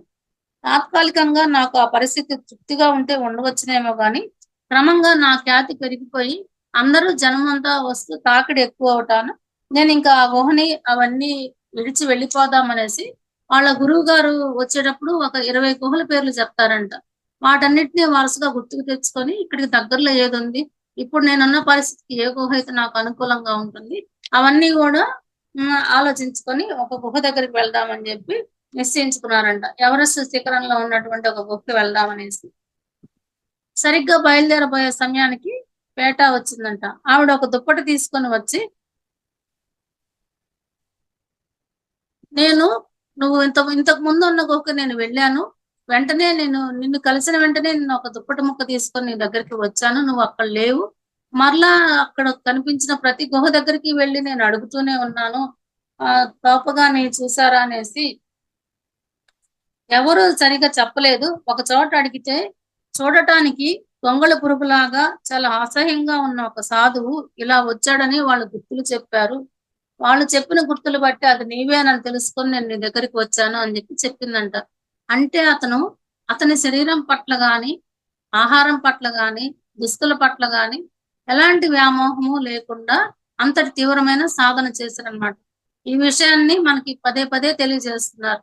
నాకు దేని మీద ఆసక్తి లేదు, ప్రతి దాని పట్ల నేను విరక్తిని కలిగి ఉన్నాను అనేసి ఈ రైటరు రేచింగ్ అనే వ్యక్తి ప్రతిసారి చెప్తున్నారనమాట అదే మాట. అంతా చాలా అసహ్యంగా ఉన్నారు, హీనాతిహీనంగా ఉన్నారు, చూడటానికి భయంకరంగా దెయ్యంలాగా ఉన్నారు. అట్లా రకరకాలుగా అక్కడ ప్రజలందరూ దగ్గర కూడా ఇతని గురించి అలాగే వర్ణిస్తూ ఉన్నారంట. ఆవిడ అన్నారంట, నేను వచ్చే త్రోవలో మహావైభవంగా అలంకరించిన ఒక ఎత్తైన వేదికపై పెద్ద ఛత్రం కింద గొడుగు కింద కూర్చున్న బారిలోడ్ సాబా అనే గురువు ఉన్నారు. అతను ఎంత మంచి మంచి దుస్తులు ధరించారంటే చెప్పనలవిగానంతటి గొప్ప దుస్తులు ధరించారు. శరీరమంతా బంగారు ఆభరణాలున్నాయి. ఒక రథం మీద వెళ్తున్నారు అతను. తల మీద గొడుగు ఉన్నది. పరిచారికలు విసనకర్రలతో విసురుతున్నారు. మంగళ వాయిద్యాలతో ఎవరికి వాళ్ళే అతన్ని వాళ్ళ ఊరికి తీసుకెళ్తున్నారు. అతను ఎక్కడుంటే అక్కడ గుంపులు గుంపులుగా జనాలు ఉంటున్నారు. అతను మనసులో కోరుకున్నదే తడువుగా నిమిషాల మీద ఆ కోరికలు భక్తులు తీరుస్తున్నారు. గురువు అంటే అలా ఉండాలి, భక్తి అంటే అలా ఉండాలి. నీకు అలాగా ఏం చేత కావట్లేదు, అందుకే నువ్వు ఇట్లాగా ఉన్నావు. కనీసం ఒంటి మీద బట్టలుండవు, నీకు తినటానికి తిండి ఉండదు, నువ్వు కనీసం మానవాకృతిలో కూడా ఉండవు. గబక్కం చూస్తే ఏ జంతువో దెయ్యం అనిపిస్తున్నావు. నేను ఎలా నమ్మేది నువ్వు ఆధ్యాత్మికంగా అంటే ఇవన్నీ నీ చేతగాక నువ్వు చేసే పనులు అనేసి మళ్ళా ఇంకొకసారి కూడా అతన్ని విమర్శించి ఏడుస్తుందంట అమ్మాయి. మరలా కూడా ఇతను అవే మాటలు చెప్పుకుంటూ వచ్చారనమాట. అందరికంటే నేనే మంచి స్థితిలో ఉన్నాను అనేసి మరలా కూడా ఆవిడకి అదే చెప్తూ వచ్చారనమాట. నేను కావాలనుకుంటే ఈ నిమిషానే వస్తాయి. నాకు ఆ పట్టుబట్టలు అన్ని, ఆ బీర్ బాటిల్స్ కానీ అన్ని తినుబండారాలు అన్ని నాకు ఈ క్షణాన్నే వస్తాయి. కానీ నాకు వాటి వేటి మీద నాకు ధ్యాస లేదు అని చెప్పాడంట. కానీ నువ్వు మాత్రం ఇట్లా ఎప్పుడు మాట్లాడవద్దు. ఆ ఇంకా ఇంకా అంటదంట, నేను చాలా సిగ్గుపడుతున్నాను. నేను ఎప్పుడొచ్చినా నువ్వు దుస్తులు లేకుండా ఉంటున్నావు. నిన్ను చూడాలన్నా గానీ నాకు చాలా కష్టంగా ఉంటుంది అనేసి.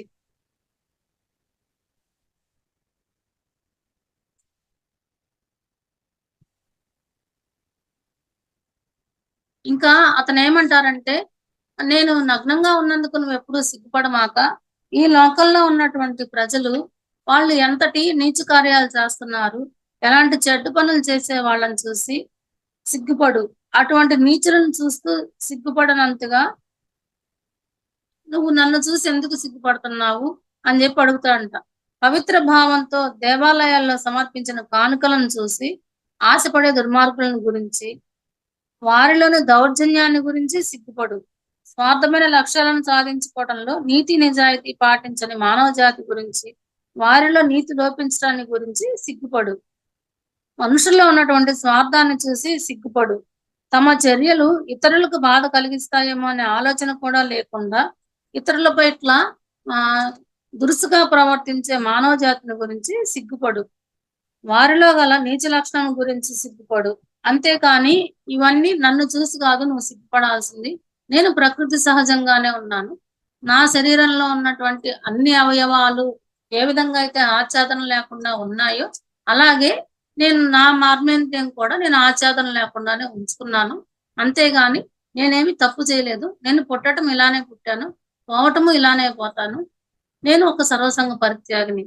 అంతేగాని నేను ఎవరి పట్ల హీనంగా, నీచంగా నేనేం ప్రవర్తించట్లేదు. నువ్వు సిగ్గుపడదలుచుకుంటే ఇలాంటి నీచమైన మానవుల గురించి సిగ్గుపడు గాని నన్ను గురించి నువ్వు ఇంకెప్పుడు సిగ్గుపడమాక అని చెప్పాడంట. పైగా నా గురువు గారు నాకు ఇదే చెప్పారు. లౌకికమైనటువంటి విషయాల పట్ల నువ్వు ఆశపడవద్దు. నువ్వు ధ్యానానికి అంకితమవ్వు. ఇలాంటి ఒక గురువుగా నువ్వు రూపం పొంది శిష్యుల్ని పోగు చేసుకొని లౌకిక సుఖాల పట్ల నువ్వు ఆకర్షితులు కావద్దు. ఇవన్నీ కూడా నాకు నా గురువు గారు చెప్పారు. అందుకని నా గురువాజ్ఞను నేను పాటిస్తున్నాను. నువ్వు ఇంకా నాకు ఎన్నిసార్లు చెప్పినా గానీ నేనైతే మారను. ఇలా చెప్పే పని అయితే ఇంక నువ్వు నా దగ్గరికి రాను కూడా రావద్దు అనేసి చెప్పారనమాట. ఇదంతా నా గురువాజ్ఞ కోసం చేస్తున్నానే గాని నా అసమర్థత వలనైతే కాదు. నాకు సంపాదించడం చేతగాక కాదు. అందరిలాగా సుఖంగా ఉండటం చేతగాక కాదు. కానీ నేను ఈ మార్గాన్ని ఎంచుకున్నాను. నేను ఇలాగే ఉంటాను అని చెప్పారంట. విశ్వమానవ శ్రేయస్సుకి, ఈ లోకంలో ఉన్న అన్ని జీవరాశులకి నేను శ్రేయస్సు కలిగిస్తానని నేను నా గురువు గారికి మాటిచ్చాను. ఆ మాట నిలబెట్టుకోవడం కోసమే నేను ఈ ధ్యానానికి అంకితమైపోయాను. ఎన్ని కష్టాలొచ్చినా నేను దీన్ని వదలను. నేను ఇలాగే ఉంటాను. నేను బుద్ధుడిగానే ఉంటాను. నా మూలంగా విశ్వానికి బౌద్ధ ధర్మం ఎక్కడైతే ఉంటుందో అన్ని చోట్ల నేను అందరికి శ్రేయస్సును కలిగిస్తాను అని జెప్పేసి ఖచ్చితంగా చెప్పేసారంట ఇంకా.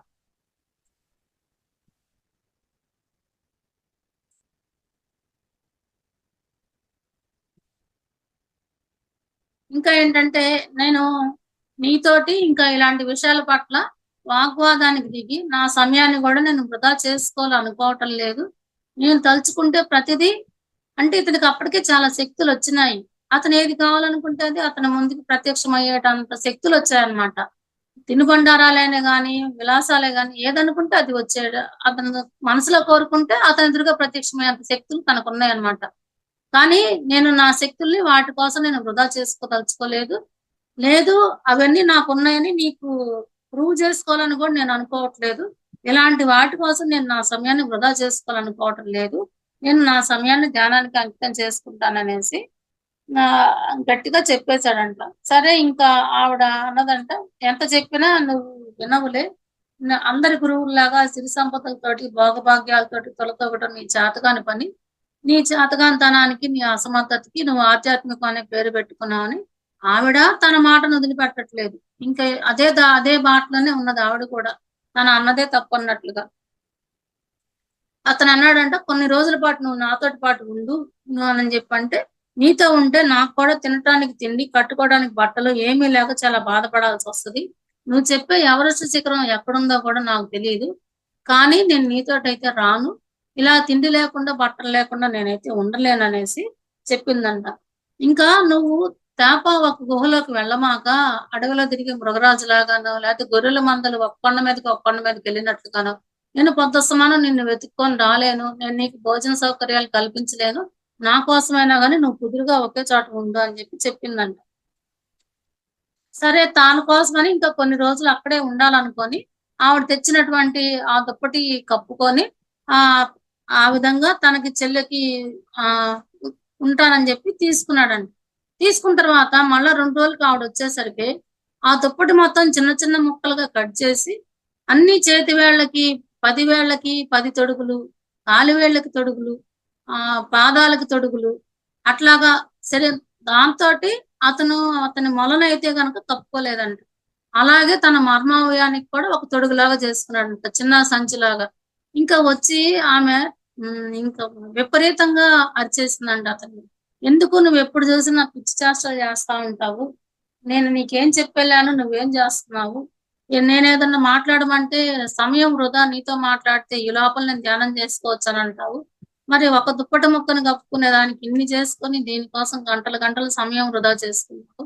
నిన్ను మంచిగా అనుకోవాలో, చెడుగా అనుకోవాలో కూడా నాకు అర్థం కావట్లేదనేసి" అంటే నా శరీరంలో అన్ని అవయవాలు ఎట్లానో అది కూడా ఒక అవయవము. అంతేగాని నేను దాన్ని ప్రత్యేకంగా చూడటం లేదు. ఆ విషయంలో ఇంక నువ్వు నన్నేమి అనొద్దు. నేను ఇలాగే ఉంటాననేసి చెప్తే ఇంకా ఆవిడ వెళ్ళిపోయిందంట.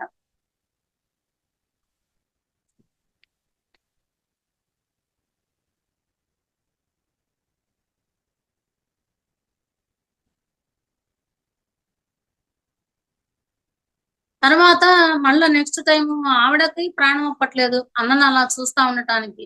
మరలా ఆహారం తీసుకొని వస్తే సరిపడినంత చాలా ఆహారం తీసుకొనొచ్చిందంట. బార్లీ పిండి అవన్నీ కూడా. ఇంకప్పుడు అతనేం చేశాడంటే, "ఈ ఆహారము చాలా రోజులే వస్తది. నువ్వు ఈ ఆహారం అయిపోయే వరకన్నా నా దగ్గర ఉండు. తర్వాత నువ్వు ఉండవద్దింకా. మనిద్దరికీ తృప్తిగా ఎంత కాలమైతే ఈ ఆహారం వస్తదో అంతవరకి నువ్వు నా దగ్గర ఉండనేసి" అందుకని ఆమెను ఒప్పించాడంట. ఒప్పించిన తర్వాత ఆవిడకి కూడా ఏంటంటే ఈ కర్మ సిద్ధాంతం నేర్పించి, ధ్యానం నేర్పించి, ఆవిడని గూడా ఎట్లయితే ఏమి ఒక మంచి మార్గంలోకి ప్రయాణింపచేయాలి. నేను పేదరికంలో ఉన్నాను. నాకేమీ లేదు. నేను కష్టాలు పడుతున్నాను. అంటే ఆమెలో నుంచి ఆ ఆలోచన మళ్లించాలనుకున్నారు ఇతను ఫస్ట్. నేను అదే స్థితిలో ఉన్నాను గానీ నేనెంతో ఆనందంగా ఉన్నాను. కానీ తను ఆవిడ ఉన్న స్థితిని ఆమెను అంగీకరించలేకపోతుంది. నేను భిక్షగత్తిగా ఉన్నాను. నా ఆస్తులన్నీ పోయినయి. ఇంకా అదే ధ్యాసలో ఉందన్నమాట ఆ అమ్మాయి. మామూలుగా మనం మన ప్రకారంగా ఆలోచించుకుంటే ఆవిడ ఆలోచన అసలు తప్పే గాదు. ఆస్తులన్నీ పోయినియి. పిన్ని, బాబాయ్ మోసం చేశారు, కాజేశారు అనే ఆలోచన మన ప్రకారంగా చూసుకుంటే తప్పు కాదు. కానీ మిలారేపా గారి దృష్టిలో ఏంటంటే ఇవన్నీ అశాశ్వతమైనవి.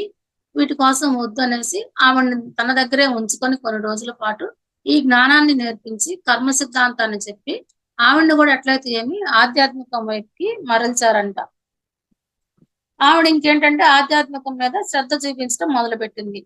ఆ సమయంలో ఒకనాడు దుర్మార్గురాలైనటువంటి మా పినతల్లి ఆ ప్రదేశానికి వచ్చింది. ఆమె భర్త చనిపోయాడట. అప్పటి మా పట్ల ఆమెకున్న ప్రవర్తన పూర్తిగా మారిపోయింది. ఆమె భర్త చేసిన అన్యాయం పట్ల ఆమెకి ఎంతో పరితాపం కలిగింది. అందువలన ఆమె జడల బర్రెలు లాగే ఒక బండి నిండా వస్తువులు వేసుకొని తీసుకొచ్చింది నా కోసమని. అన్ని చోట్ల విచారించుకుంటూ చివరికి గుహ కిందుగా ఉన్న గ్రామానికి చేరుకుంది. బండి పైన బండిని, దానిపైన ఉన్నటువంటి బరువులని గ్రామంలో వదిలి తాను మోయగలిగినన్ని వస్తువులు తీసుకొని కొండపైకి వచ్చింది. మొదట నా సోదరి పేట మా పిన్నిని చూసింది. తర్వాత పెద్ద గొంతుతో మన బాధలకి కారణమైనటువంటి మన పిన్ని వస్తుంది. ఆ దుర్మార్గాలతో మనకెటువంటి సంబంధము పెట్టుకోవద్దని ముందుగానే అన్నని హెచ్చరించిందంట. ఆ మాటలంటూ గుహకి అవతల వైపుకి, అంటే ఈ కొండకి అవతల వైపు మరలా ఇంకొక కొండకి మధ్యలో ఒక నిచ్చెన లాంటిది ఉంటదంట. వీళ్ళు దాని మీద నుంచి నడుచుకుంటూ ఊళ్ళోకి వెళ్ళాలంటే వాళ్ళ చెల్లెలు అట్లా వెళ్తుందంట. ఆవిడేం చేసిందంటే వాళ్ళ పిన్ని ఇటువైపుకి రాకుండా ఆ నిచ్చెన లాగేసిందంట యువతలకి. ఆ పిన్ని ఆ అగాధం దాకా వచ్చి అక్కడ నిలబడిపోయి, అమ్మాయి ఈ వంతెనను తొలగించవద్దు. వృద్ధురాలైనటువంటి మీ పిన్ని అవతలికి రాదలుచుకుంటుంది అని అన్నదంట. అప్పుడు పేటా కూడా కోపంతోటి నువ్వు వస్తావని నేను లాగేశాను. నువ్వు ఇక్కడికి రావటం మాకు ఇష్టం లేదు. ఇంక నువ్వు వెళ్ళిపో అన్నదంట. కానీ ఆమె నేను మీ ఇద్దరికి చేసిన అన్యాయానికి దుఃఖపడుతున్నాను. నువ్వు ఆ వంతెనను మళ్ళీ వెయ్యి. ఒకవేళ నువ్వు ఆ వంతెన వేయకపోతే కనీసం నేను వచ్చానని మీ అన్నతోనైనా చెప్పు అన్నదంట. సరిగా అదే సమయంలో మిలారేపా గారు అక్కడికి వచ్చి ఆళ్ళ పిన్నిని చూసి అతనికి అనిపించిందంట నిజంగానే మా పిన్ని మారింది అనేసి అతని మనసుకు తట్టి ఆ నిచ్చెన వెయ్యి పిన్నిని ఇటు రానివ్వని చెప్పాడంట. చెప్పి ఆ నిచ్చెన వేసిన తర్వాత ఆవిడ ఆ నిచ్చెన దాటుకొని ఇటువైపుకి వచ్చారంట. నిజంగానే ఆమె తను చేసిన పనులకి చాలా పశ్చాత్తాపం పడింది. అది కాకుండా నేను మా పిన్నికి బోధించవలసినటువంటి కొన్ని స్వచ్ఛమైన ధర్మాలు ఉన్నాయి. ఇంకా ఈ జీవిత చరమాంకంలోనైనా గాని నేను వాటిని ఆవిడకి చెప్పాలనుకుంటున్నాను. దైవికంగా ఆవిడే వచ్చారనేసి అని అన్నారనమాట మిలారేపా గారు. ఆవిడతో అన్నారంట, నేను నాకున్న ప్రాపంచిక వస్తువులతో పాటు బంధువులను కూడా ఎప్పుడో వదిలేశాను. అందులో నిన్ను చిన్నానని మొదటనే వదులుకున్నాను. పసిబిడ్డలుగా మేమున్నప్పుడు మమ్మల్ని హింసించింది చాలక నేను సన్యాసినై భిక్ష కోసం మీ ఇంటికి వస్తే నా మీదకి కుక్కలను విడవటమే కాకుండా నన్ను నిర్దాక్షిణ్యంగా కొట్టావు కూడా అని అన్నాను. ఆ తర్వాత సాధకుడినైనటువంటి వారి పట్ల ఎలా ప్రవర్తించాలనేసి ఒక పాట రూపంలో పాడి వినిపించారంట. ఆమె ప్రవర్తనకి, పేటలో ఉన్న ప్రవర్తనకి ఇద్దరికి తేడా కూడా చెప్పారంట. నేను భిక్షకుడిగా ఉండి మీ ఇంటికి వస్తే నీవు నాపై కుక్కల్ని వదిలావు. కానీ నా చెల్లెలు పేట మాత్రం ఒక పక్క తను బిచ్చమెత్తుకుంటూ కూడా ఒక సాధకుడికి కావాల్సిన అవసరాలు తీర్చడం కోసం నాకు ఆహారం తెస్తుంది. నీ దగ్గర అన్ని ఉండి కూడా నువ్వు నాకేమి ఇవ్వకుండానే నన్ను మోసం చేసావని చెప్పాడంట వాళ్ళ పిన్నితోటి. అంతా వినిన తర్వాత మా పినతల్లి కన్నీళ్లు కార్చింది. నీవు చెప్పిన నిందలన్నీ వాస్తవాలని ఆమె అంగీకరించింది. తిరిగి ఆమె నిజంగా హృదయ పరితాపం చెందానని మరలా చెప్పిందంట. నన్ను క్షమించు అని చెప్పి ప్రార్థించింది. నేను నిజంగానే నిన్ను చూద్దామనే కోరికతో నీ దగ్గరికి వచ్చాను. నన్ను ఈ వంతెన దాటి రానియకపోతే నా జీవితాన్ని ఇక్కడే అంతమొందించుకుంటాను అనిందంట.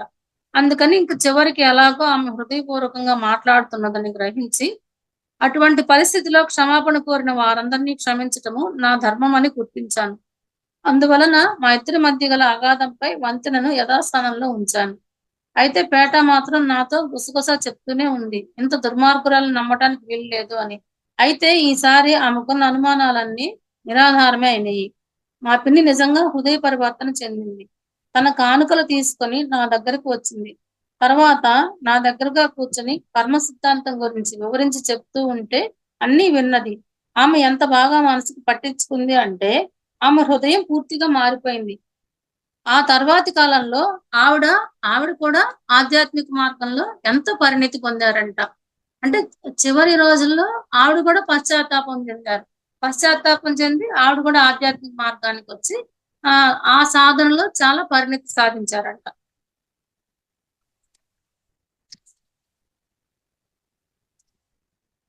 తర్వాత కర్మ సిద్ధాంతం గురించి చెప్తున్నారనమాట. అప్పుడు శిష్యుల్లో ఒకళ్ళు అడిగారంట, మీరు ఇన్ని కష్టాలు పడ్డారు కదా! మీ గురుదేవులైనటువంటి మహాత్మా గారి వద్ద ఉపదేశాన్ని పొందటానికి మీరు పడిన శ్రమ, అప్పుడు మీరు చూసిన నిశ్చలత, పట్టుదల చూసి మేము ఆశ్చర్యపోయాము. అలా ఉపదేశాన్ని పొందిన మీరు, మీ శరీరం ఎంతటి దుస్థితికి లోనవుతుందో కూడా గుర్తించకుండా సాధన సాగించడంలో ఎంత శ్రమ పడ్డారో కూడా మేము విన్నాము.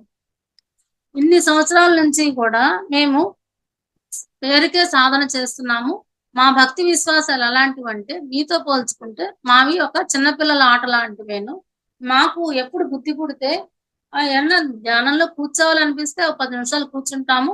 లేకపోతే లేదు. అంతేకాని మీలాంటి శారీరక శ్రమ పొందుతూ ఎన్ని కఠోర నియమాలను అవలంబిస్తూ కఠినమైనటువంటి మీ గురువుగారు ఇచ్చిన శిక్షణని కూడా భరిస్తూ మీరు ఈ స్థితికి వచ్చారంటే చాలా గొప్ప విషయం అని చెప్పి మరి మేము అంతే కనుక మీ అంతగా కష్టపడలేము. కానీ మరి మేము కూడా తరించాలంటే ఏం చేయాలో చెప్పండి అనేసి అడిగారంట. అప్పుడు మిలారెప్ప గారు ఈ లోకంలో గాని ఇంతకంటే హీనమైన ఇతర లోకాల్లో కానీ ఎంతటి బాధలు దుఃఖాలు ఉన్నాయంటే వాటితో పోల్చుకుంటే నేను పడ్డ బాధలు ఏమంత కష్టం కావని మీకు తెలుస్తుంది. కర్మ సిద్ధాంతాన్ని ఒక్కసారైనా పూర్తిగా విని దానిని సంపూర్ణంగా విశ్వసించి దాని గురించి తీవ్రంగా ఆలోచిస్తే ఎవరికైనా గాని ముక్తి పొందడానికి కావాల్సిన ప్రయత్నము వారి హృదయంలోనే ప్రారంభం అవుతుంది. ఎవరికైనా గాని మేము ఫలానా రోజు ఫలానా పని చేశాము అని ఎవరి మనసుకి వాళ్ళకి తెలుస్తుంది. కానీ మనం ఏంటంటే అదేముందిలే వాళ్ళు అట్లా చేశారు కాబట్టి నేను ఇట్లా చేశాను, అందులో నా తప్పేం లేదని మనల్ని మనమే సమర్థించుకుంటాం ఎప్పుడు కూడా. కానీ ఎప్పుడైతే హృదయ పరివర్తన అనేది ఉంటుందో అప్పుడే వాళ్ళలో ముక్తి బీజం అనేది నాటపడుతుందని చెప్పారనమాట. ఎవరైతే ఆ మాటలు మాత్రమే విని వాటి భావాలను హృదయానికి పట్టించుకోకుండా ఉంటారో అటువంటి వారు మాత్రమే ఈ ప్రాపంచికమైన వ్యామోహంలో పడి తనని తాను విడవలేరు. ఎన్ని మాటలు విన్నా గాని మరలా ఒక గురువు గారు వస్తారు, వెళ్తాము, వింటాము, అక్కడ ఉన్నంతసేపు అనుకుంటాము, ఇంటికి వచ్చి మరలా మనం మామూలుగానే ఉంటాం. అలా ఉన్నంత వరకు కూడా మనము ఈ జనన మరణ చక్రాల నుంచి బయటపడలేమని చెప్తున్నారనమాట. కనుక ఈ కర్మ సిద్ధాంతాన్ని విశ్వసించటము సాధన దృష్టి ఎంత అవసరమో మీరు తెలుసుకోవచ్చు. ఇదివరకు నేను చేసిన పాపానికి ఫలితం ఇది. ఈ ప్రాయశ్చిత్తాన్ని స్పష్టంగా తెలిపిన సన్నివేశాలు చూస్తూ కూడా కొందరు కర్మ సిద్ధాంతాన్ని గుర్తించట్లేదు. కొంతమంది ఏంటంటే పెద్ద పెద్ద తాత్విక విషయాల గురించి, శూన్యస్థితి గురించి, ధ్యానం గురించి ఎట్లాగా చెప్తారంటే బుద్ధుడి కంటే కూడా ఇంకా వివరంగా చెప్పగలిగిన వాళ్ళు కూడా ఉన్నారు. కానీ బుద్ధుడు చెప్పిన కర్మ సిద్ధాంతం కంటే బుద్ధుడు శూన్యత గురించి చెప్పింది చాలా క్లిష్టమైంది, సూక్ష్మమైనదనే సంగతి వాళ్ళకి తెలియదు. అంటే బుద్ధుడు ఏం చెప్పాడో అది చెప్పటం అనేది చాలా మంది చేస్తారు. బుద్ధుడు ఏం ఆచరించారో అది ఆచరించడానికి వచ్చేసరికేనే ఎవరు ఉండరు అనేసి చెప్తున్నారనమాట. అలా చేసిన వాళ్ళు మాత్రమే బుద్ధత్వాన్ని పొందగలుగుతారు అని చెప్తున్నారు. ఈ కర్మ అనే దానికి ఎంతటి ప్రాధాన్యమైన స్థానం ఉందంటే ఎవరు చేసిన పనైనా ఎటువంటిదో నిర్ణయించగల బుద్ధి సూక్ష్మత వాళ్ళకి కలుగుతుంది. అలా కర్మ సిద్ధాంతం బాగా అర్థం చేసుకోగలిగిన వాడు మాత్రం చిత్తశుద్ధితో ప్రవర్తిస్తాడు. నేను ఈ శూన్యత గురించి బుద్ధుడు చెప్పిన తత్వాన్ని అర్థం చేసుకోవడానికంటే చాలా కాలం ముందు నుంచే కర్మ సిద్ధాంతాన్ని అర్థం చేసుకొని హృదయంతో అంగీకరించాను. మా గురువు గారు అంటే ఇతనికి చాలా చాలా సంవత్సరాలు పరీక్ష పెట్టిన తర్వాతనే బుద్ధుడి యొక్క విద్యలు ఇతనికి నేర్పించారు. కానీ అంతకు ముందే ఇతనిలో అంతః శుద్ధిలో పరివర్తన అనేది కలిగిందనమాట. అందువలనే క్షుద్ర మంత్రాలు నేర్చుకుని ఎంతో మంది ప్రాణాలను, ఎంతో మంది ఆస్తిపాస్తులను నాశనం చేయడాన్ని గురించి అంత తీవ్రంగా హృదయ పరివర్తన చెందాను. నేను చేసిన కర్మను అనుసరించి నేను చనిపోయాక తప్పనిసరిగా అతి భయంకరమైన నరకానికి పోతానని తెలుసుకున్నాను. అందుకు ఎటువంటి కష్టాలు వచ్చినా విడవకుండా నా గురువుని అంత తీవ్రంగా అంటిపెట్టుకున్నాను. అందుకే ధ్యానంలో అంత తీవ్ర కృషి చేశాను. ఎందుకంటే నాకు అంతకంటే వేరే గతి లేదు. నా శిష్యులైన మీరు కూడా ఏకాంతంలో సర్వసంగ పరిత్యాగం ద్వారాను తీవ్రమైన ధ్యానాన్ని కొనసాగించినట్లయితే మీరు కూడా బుద్ధత్వం పొందుతారని చెప్పారనమాట. నేను మొట్టమొదట నేను చేసిన కర్మల యొక్క ఫలితం ఎలా ఉంటదో అనేది నాకు అర్థమైన తర్వాత, నేను మనస్సులో ఆహ్, పశ్చాత్తాపం చెందిన తర్వాత, పరివర్తన చెందిన తర్వాత మాత్రమే నాకు బుద్ధత్వాన్ని నేర్పారు మా గురువుగారు. అంతేగాని బుద్ధత్వాన్ని నేర్చుకున్న తర్వాత, బుద్ధుడి యొక్క ఆధ్యాత్మిక జ్ఞానాన్ని నేర్చుకున్న తర్వాత నేను మారలేదు. నా మనసు మారిన తర్వాతనే నేను ఈ జ్ఞానాన్ని తీసుకున్నానని చెప్తారనమాట. కాబట్టి మీరు కూడా మీ కర్మలు ఎలాంటివనేది మీ మనస్సాక్షికి తెలుస్తది కాబట్టి, వాటిని మార్చుకోవాలని మీరెప్పుడైతే అనుకుంటారో, అప్పటినుంచే మీలో ఆ పరివర్తన మొదలైనప్పటి నుంచే మీకు సాధన చక్కగా కుదురుతుంది అని చెప్పారంట. వాళ్ళల్లో ఒకతనన్నారంట, "మీరు ఇంతగా ఒకే జన్మలో ఇంతగా అభివృద్ధి సాధించారంటే, పోయిన జన్మలోనే మీరు బుద్ధత్వాన్ని పొంది ఉండాలి. ఒక్క జన్మలో అయితే ఇది అయ్యే పని గాదు" అని అన్నారంట. అప్పుడు ఇతనేం చెప్పారంటే,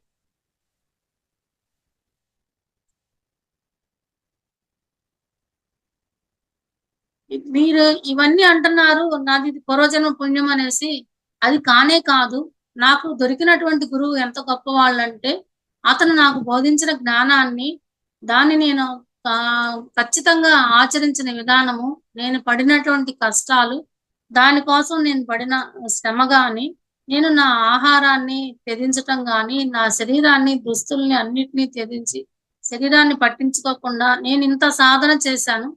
ఒక పక్క నేను ఇదంతా చెప్తున్నా గాని, ఇంత కష్టపడితేనే సరైన గురువు దొరకటం వలన, నేను ఇంత కష్టపడి తన దగ్గర జ్ఞానం తీసుకోవటం వలన, ఒక్క జన్మలోనే నేను ఇదంతా సాధించానని ఇంతగా చెప్తున్నా గాని, మీరు మరలా గూడా నేనేదో పోయిన జన్మలో బుద్ధత్వాన్ని పొందాను. అందుకే ఇంత సులువుగా ఇక్కడికొచ్చానని అంటున్నారు. అది చాలా తప్పు. నేను ఈ జన్మలో ఎంతో కష్టపడి నేను ఈ విద్య నేర్చుకున్నా. ఈ స్థితికి రాగలిగాను. ఎంతో సాధన చేశాని నేను మీకు మళ్ళా చెప్తున్నాను. నేను గత జన్మలో నేను బుద్ధత్వాన్ని పొందలేదు. ఈ జన్మలోనే నేను ఒక క్షుద్రమైన పనులు చేసి, నన్ను నేను పరివర్తన చెంది అనేక కష్టతరమైనటువంటి సాధనలు చేసి, అన్ని కష్టాలకు ఓర్చుకొని, ఇవాళ నేను ఈ స్థితికి వచ్చాను గానీ, పోయిన జన్మలో అయితే నేను మామూలు మనిషినే అని చెప్పారంట.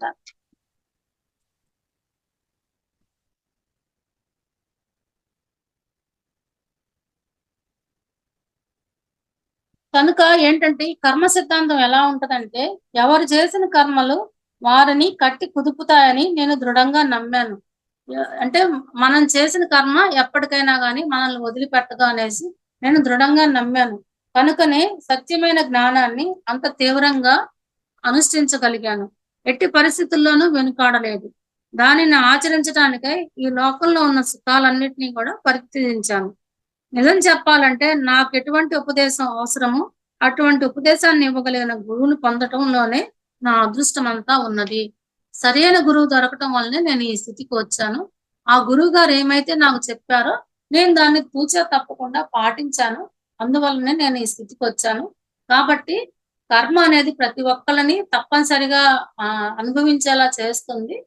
మంచి కర్మలు మాత్రమే మనల్ని ఎప్పటికైనా కాపాడతాయి అని చెప్పారనమాట. ఆ చెడు కర్మలున్నప్పుడు వాటిని అనుభవిస్తేనే పోతాయని గూడా చెప్పారనమాట.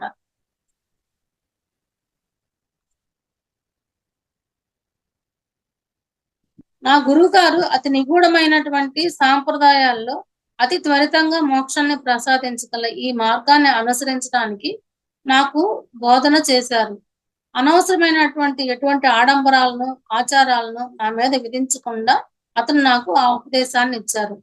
నాకు అవసరమైన దీక్షలను ఇచ్చి సరైన మార్గంలో ధ్యానం చేసుకోవడానికి కావాల్సిన శక్తిని కూడా నాకు ఆయన ధారపోశారు. ఆ సత్యాలు ఎంత గొప్పవంటే వాటిని హృదయపూర్తిగా ధ్యానిస్తే ఎటువంటి వారికైనా ఒక్క జీవిత కాలంలోనే తప్పక ముక్తి వచ్చి తీరుతుంది. కాబట్టి ఇలాగే జీవితం అంతా పాపాలతో గడిపివేస్తే అవి తప్పక గట్టి కుదుపుతాయి. కాబట్టి మనం ఎప్పుడు కూడా మంచి కర్మల్ని ఆచరించాలని చెప్పారనమాట. మీరు చేసే ధ్యాన సాధన మీకు కలుగుతున్నటువంటి ఆధ్యాత్మిక అనుభవాల యందు మీకు కలిగే తృప్తి అన్నీ కూడా నాకు సమానం కాగలవు. అలాగే సాటి వారంతా ఇతడు గత జన్మల్లోనే బోధిసత్వుడు అని అనుకుంటున్నారు. లేకపోతే ఇంతటి స్థితి ఎలా కలుగుతుంది అనుకుంటున్నారే గాని అదంతా గురువులు ఇచ్చిన ఉపదేశ మార్గం యొక్క గొప్పతనమని, దానివల్ల ఒక జీవిత కాలంలోనే మనిషి ఈ దశకు వచ్చాడనే సంగతిని వారు అర్థం చేసుకోను లేరు, నమ్మను లేరు. కనుక మీరు కూడా కర్మ సిద్ధాంతాన్ని బాగా యోచించండి. మీ యొక్క తప్పులని మీరు ఈ జన్మలోనే సరిదిద్దుకోవడానికి ప్రయత్నించండి. దానికోసం ఎన్ని కష్టాలైనా కానీ అనుభవించి ఆ చెడు కర్మల్ని ఇక్కడనే అనుభవించండి. లేదంటే గనక మరణించిన తర్వాత అయినా కానీ నరకంలో అయినా వాటిని అనుభవిస్తాము. లేదా మరలా ఇలాగే జన్మలు తీసుకొని ఆ కర్మలన్నీ పోయే వరకి కూడా మనం వాటిని అనుభవించవలసిందేను. కాబట్టి ఇప్పటికైనా గాని మీరు ఒక మంచి గురువుని ఎన్నుకొని ఆ గురువు గారు మీకు ఏమైతే నిర్దేశిస్తారో అవి ఎన్ని కష్టాలకు వచ్చైనా గాని వాటిని మీరు సాధన చేయండి అని చెప్పారనమాట.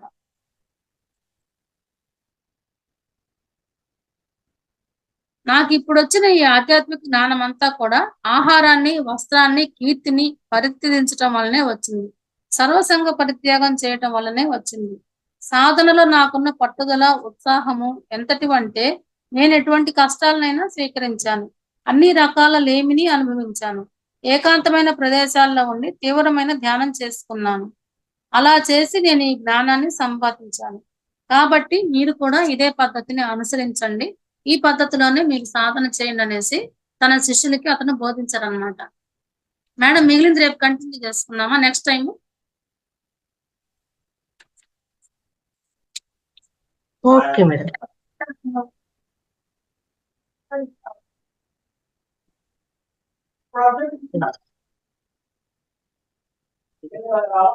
చాలా అద్భుతంగా విలదేప గారి యొక్క అంటే చెల్లెల్ని కలవడము ఆయన చూసి గుర్తుపట్టిందా అనుకునేటట్టు ఉన్నారు ఆయన.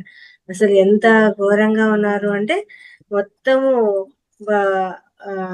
ఆహారం అనేది లేకుండా ఎముకల గూడు లాగా ఉంది ఆయన శరీరం. అంటే ఆయన ఉద్దేశంలో ధ్యానం చేయడానికి ఆహారం తీసుకోవడం కూడా టైం వేస్ట్. దాని టైం కూడా నేను ధ్యానానికి ఉపయోగిద్దాం. ఎప్పుడు పోతామో తెలీదు. కాబట్టి ఆ పోయేదానికి ఎప్పుడైనా సిద్ధంగా ఉంటాము. కాబట్టి నేను ఆత్మజ్ఞానం కోసమే ఉంటాను. అదే నాకు ముఖ్యము.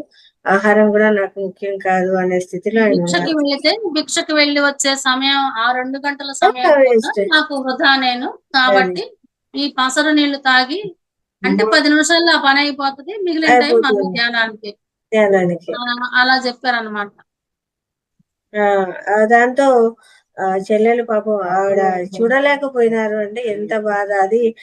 వాళ్ళ అమ్మను పోగొట్టుకోవడం నిజంగా ఈయన మీ అన్న అంటే వాళ్ళిద్దరి మధ్య ఉన్న నేను పోగొట్టుకున్నాను, అమ్మను పోగొట్టుకున్నాను, అక్కడే వదిలిపెట్టేశాను, ఎవరు రాలేదు, ఇంకా నేను ఒక్కదాన్ని అట్లే భిక్షాటనకి వెళ్ళిపోయాను, ఏదో బతుకుతున్నాను, నువ్వు లేకుండా పోయినావు అని ఆవిడ ఆ దుఃఖాన్ని వెళ్ళగక్కుకోవడం అనేది నిజంగా వాళ్ళిద్దరి మధ్య ఆ సన్నివేశము ఎంత ఇదిగా ఉంది అంటే కన్నీళ్ళు వచ్చేస్తాయేమో ఆ మాటలు వింటుంటే. అలా ఉంది. నిజంగా చాలా బాధాకరం అనమాట. వాళ్ళిద్దరు కలిసి బాధాకరమైన పరిస్థితులే దాటుకొని వస్తారు. అక్కడి నుంచి కూడా మళ్ళీ ఆహారము అనేది అవసరం లేదు. కానీ ఎప్పుడైతే ఆ లెటర్ అనేది దొరికిందో నీకు శరీరానికి ఆహారం కూడా అంతే ముఖ్యం నాయనా అనేసి అది కూడా చూసుకోవాలి. దాన్ని శరీరాన్ని మాత్రమే తీసుకోవాలి, పౌష్టికమైన తీసుకోవాలి. శరీరాన్ని బాధ పెట్టకూడదు. దానికి ఇవ్వాల్సినవి కూడా ఇవ్వాల.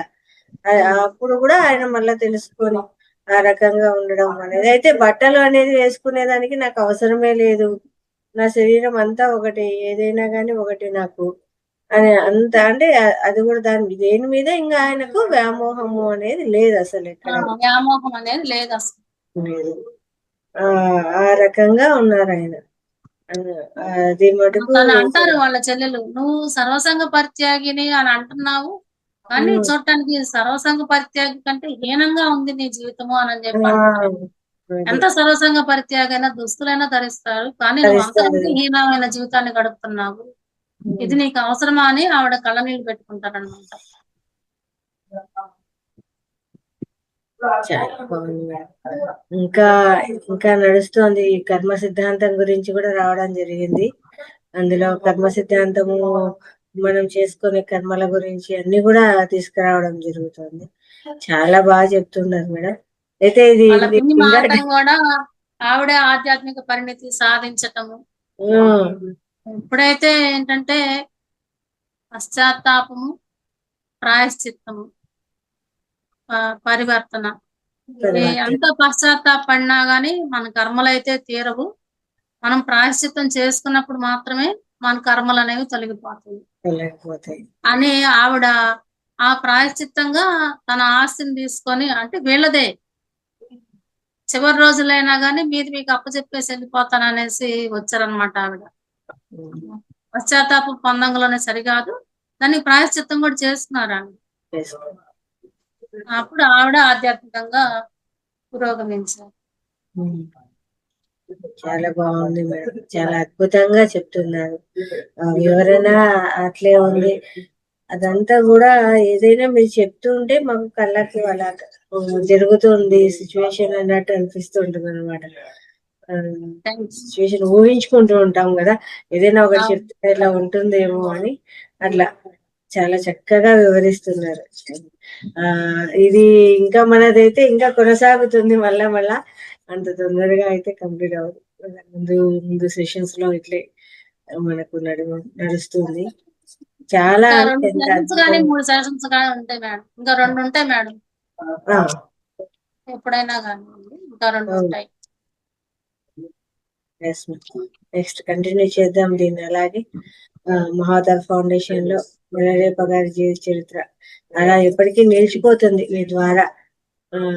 ఎవరు వచ్చినా కూడా, ఎందుకంటే అంత విపులంగా వెళ్తేనే దానికి అర్థము పరమార్థం అనేది ఉంటుంది.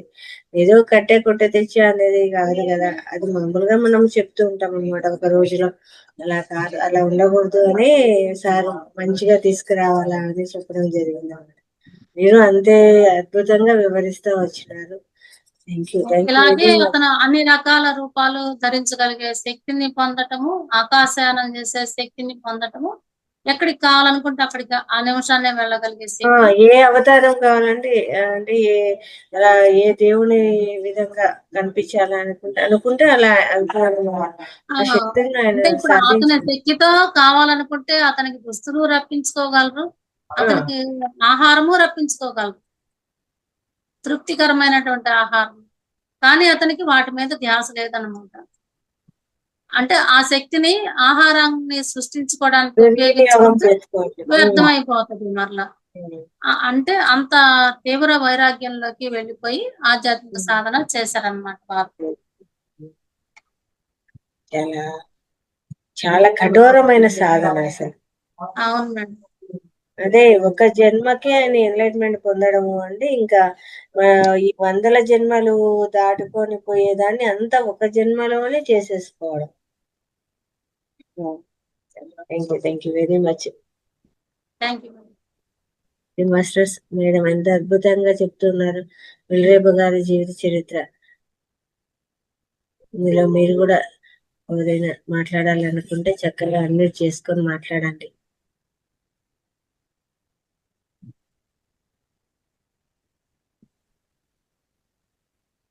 అన్మ్యూట్ చేసుకోండి, హ్యాండ్ రైజ్ చేయండి మాస్టర్స్.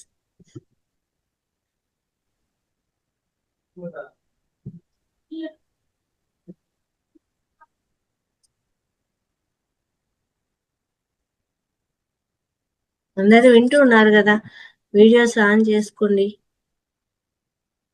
మాట్లాడండి చక్కగా.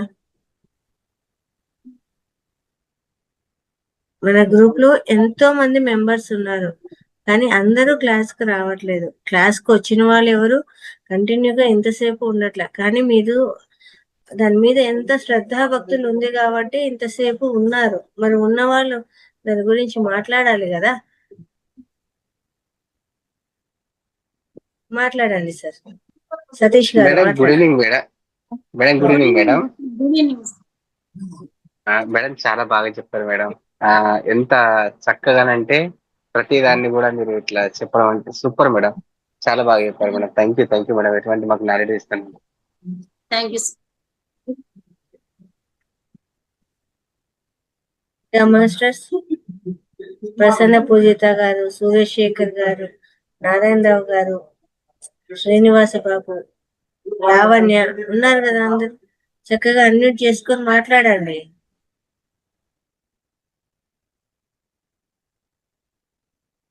నమస్తే మేడం. నమస్తే సార్. మేడం, ఈ మిలరప్ప గారి చరిత్ర వింటుంటే అసలు మన అకాడమిక్ దాంట్లో నాన్ డీటెయిల్ లాగా తీసుకురావాలి. అంటే మీరు అంత చక్కగా చెప్పారు. ఏంటంటే దీంట్లో నీతి అన్నీ ఉన్నాయి అన్నమాట. అంటే ఒక విద్యార్థి ఎలా ఉండాలి, గురువు ఎలా ఉండాలి. ఏంటంటే ప్రజెంట్ సినారియాలో అసలు గురువు శిష్యుల ఇది చాలా దారుణంగా ఉంది సిచ్యువేషన్ అనేది. దీనికి అందరూ కారణమే, తల్లిదండ్రులు కూడా కారణమే ఒక రకంగా చెప్పాలంటే. అంటే మా రోజుల్లో ఏంటంటే గురువు గారు కొట్టారంటే వీళ్ళు 4 తగిలిచ్చేవాళ్ళు, చెప్తే అందుకే కొట్టారనేవాళ్ళు, ఇంకో 4 తగిలిచ్చేవాళ్ళు. అలా కాదు, స్కూల్కి వెళ్ళిపోతున్నారు. ఇది మారాలి మేడం. ఇలాంటివి రావాలి. మీకు అడ్డమైన వేరే కాకుండా ఇలాంటివి వస్తే కనుక జనాల్లో కొంచెం నీతి పెరుగుతుంది. చాలా బాగా వివరించారు మేడం, చాలా డీటెయిల్డ్ గా. అసలు మీరు అంటే మేడం అన్నట్టుగా ఒక సినిమా లాగానే ఉంది మీరు చెప్తుంటే, సినిమా చూసినట్టు. చాలా excellent madam. Thank you madam. Thank you. Anitha గారు మాట్లాడండి అమ్మా, అన్మ్యూట్ చేసుకోండి. మేడం నమస్తే మేడం. నమస్తే మేడం. అద్భుతంగా చెప్పారు మేడం. మిలరప్ప గురించి చాలా బాగా చెప్పారు మేడం, వివరంగా చెప్పారు. మీకు థ్యాంక్స్, ధన్యవాదాలు. Thank you madam. చాలా బాగా అద్భుతంగా ఉంది మేడం. తెలియని విషయాలు ఎన్నో తెలుసుకుంటున్నామండి. సంతోషం అండి. Thank you madam. Thank you. ఇంకా మాస్టర్స్, ఇంకా ఎవరైనా మాట్లాడతారా?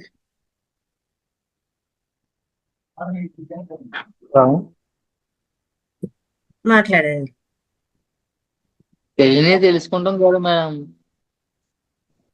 హలో, చెప్పండి సార్. అద్భుతంగా చాలా బాగా చెప్పారండి మీరు. Thank you sir. నాకే నేనైతే ఏ స్థితిలో ఉంటానో ఆ స్థితి చెప్పింది ఆవిడ. చాలా అదృష్టం అనమాట. అలాగే అందరూ కూడా ప్రతి ఒక్కరు కూడా ఇదే వేలో ఉంటే చాలా అద్భుతంగా ఉంటుంది తల్లి.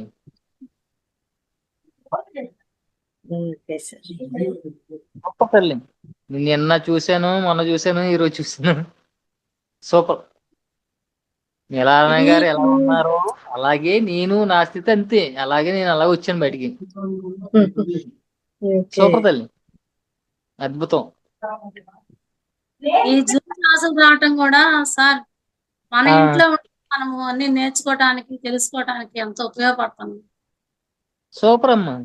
ఇదే సమయం మనం బయటకు వెళ్ళాలంటే కుదరదు. మీకైతే గుడ్ సర్టిఫికేట్ తప్పలేదు. Thank you. చాలా అద్భుతంగా ఉంది. Thank you. ఇంకా మీరు ఎలాంటి వాళ్ళు మీరు ఇంకా అలా చెప్తూ ఉంటే ఇంకా చాలా మంది ఇంకా మారుతూ ఉంటారు. లలిత మేడం గారికి చెప్పాను నేను, ఎలాంటి వాళ్ళని తీసుకురావండి, మంచి వాళ్ళని తీసుకురామని ఒకసారి చెప్పాను తల్లి. అలాగే ఆవిడ చేసే పని సూపర్. అంతే కదా సార్, ఒక జూమ్ ఇక్కడ క్రియేట్ చేశారంటే ఎవరింట్లో వాళ్ళు ఉండి ఎంతో కొంత జ్ఞానాన్ని నేర్చుకోగలుగుతున్నాం ఇక్కడ మనం అందరం కూడా. వాళ్ళకి ముందు మనం ధన్యవాదాలు చెప్పుకోవాలి. నేనైతే ఎలా చెప్తానో జనాలకి అలా మీరు అలా క్షుణ్ణంగా చెప్తున్నారు మీరు. ప్రతిదీ కూడా ఎక్కడ కూడా ఇబ్బంది లేకుండా అందరికి వివరంగా అర్థమయ్యేలాగా. నేనైతే ఇంకా బయటకి ఇంకా రాలేదు, ఇంకా నేను క్లాస్ చెప్పడానికి ఇంకా రాలేదు తల్లి. నేనైతే 5 years నుంచి చేస్తున్నాను, 5 సంవత్సరాల నుంచి. తీసుకుందాం సార్, నెక్స్ట్ మంత్ మీకు ఖచ్చితంగా అవకాశం ఉంటుంది. అయితే నాకు కొంచెం భయం అంతే, అనిపించింది కాదు. అదేం ఉండదు సార్, చెప్తా పోతే అదే సరిపోతుంది. అలవాటు అవుతుంది సార్. నాకు చాలా భయమే ఫస్ట్ లో, నేను చెప్పేదాన్నే కాదు. చాలా టైం తీసుకున్నాను నేను చెప్తా మొదలు పెట్టడానికి. ఆ, నాకైతే నా అనుభవాలు అయితే బోల్డ్ ఉన్నాయి, అనుభవాలు కానీ చెప్పడానికి భయం అంతే. చెప్తే కదండి అవి విని ఇంకా కొంతమంది మారుతారు కదా. సరే అంటే చెప్పడానికి కొంచెం భయం, ఇబ్బంది అంతే, అంత మించి ఏమంతలే. ఏమన్నా అనుకుంటారేమో, ఏమన్నా ఎవరన్నా ఏమనుకుంటారేమో అంతే. అంతా మన తప్ప కుటుంబమే సార్, అంతా ధ్యాన కుటుంబమే. చక్కగా శనివారం పూట ఉండేదే మనకు ధ్యాన అనుభవాల కోసమే ఉండేది. చక్కగా ప్రత్యేక కార్యక్రమం లక్షణంగా షేర్ చేసుకోవచ్చు సార్ మీరు. ఓకే అమ్మ. Okay sir, thank you very much. చెప్పండి. Thank you madam. తిరిగి మళ్ళా మనం నెక్స్ట్ మంత్ దీన్ని అట్లే కంటిన్యూ చేసుకోవచ్చు. మళ్ళీ 2 days 3 days ఉంటుందా మేడం? 2 days ఉంటున్నాను. Yes ma'am, sure. దీన్ని ఖచ్చితంగా నెక్స్ట్ మంత్ కూడా మనం కంటిన్యూ చేద్దాము. అలాగే మళ్ళీ ఇంకొక పుస్తకం ద్వారా కూడా మీరు మాకు మంచి జ్ఞానాన్ని అందించాలని కోరుకుంటున్నాం అనమాట. ఇప్పుడు కూడా చాలా అద్భుతమైన సెషన్ ఇదైతే ఇన్ని రోజులు జరగడము చాలా బాగుంది. Thank you very much. Thank you. Masters, తిరిగి రేపటి సెషన్ లో సమగ్ర జీవన శైలిలో కలుసుకుందామండి. సమగ్ర జీవన శైలిలో ఎవరైనా సరే మీకు తెలిసిన టాపిక్ ఏదైనా సరే ఆరోగ్యానికి సంబంధించి చెప్పాలనుకుంటే నా నంబర్కు ఖచ్చితంగా మెసేజ్ చేయండి. ప్రతి ఒక్కరూ పాల్గొనే ప్రయత్నం అయితే చేయండి. Thank you.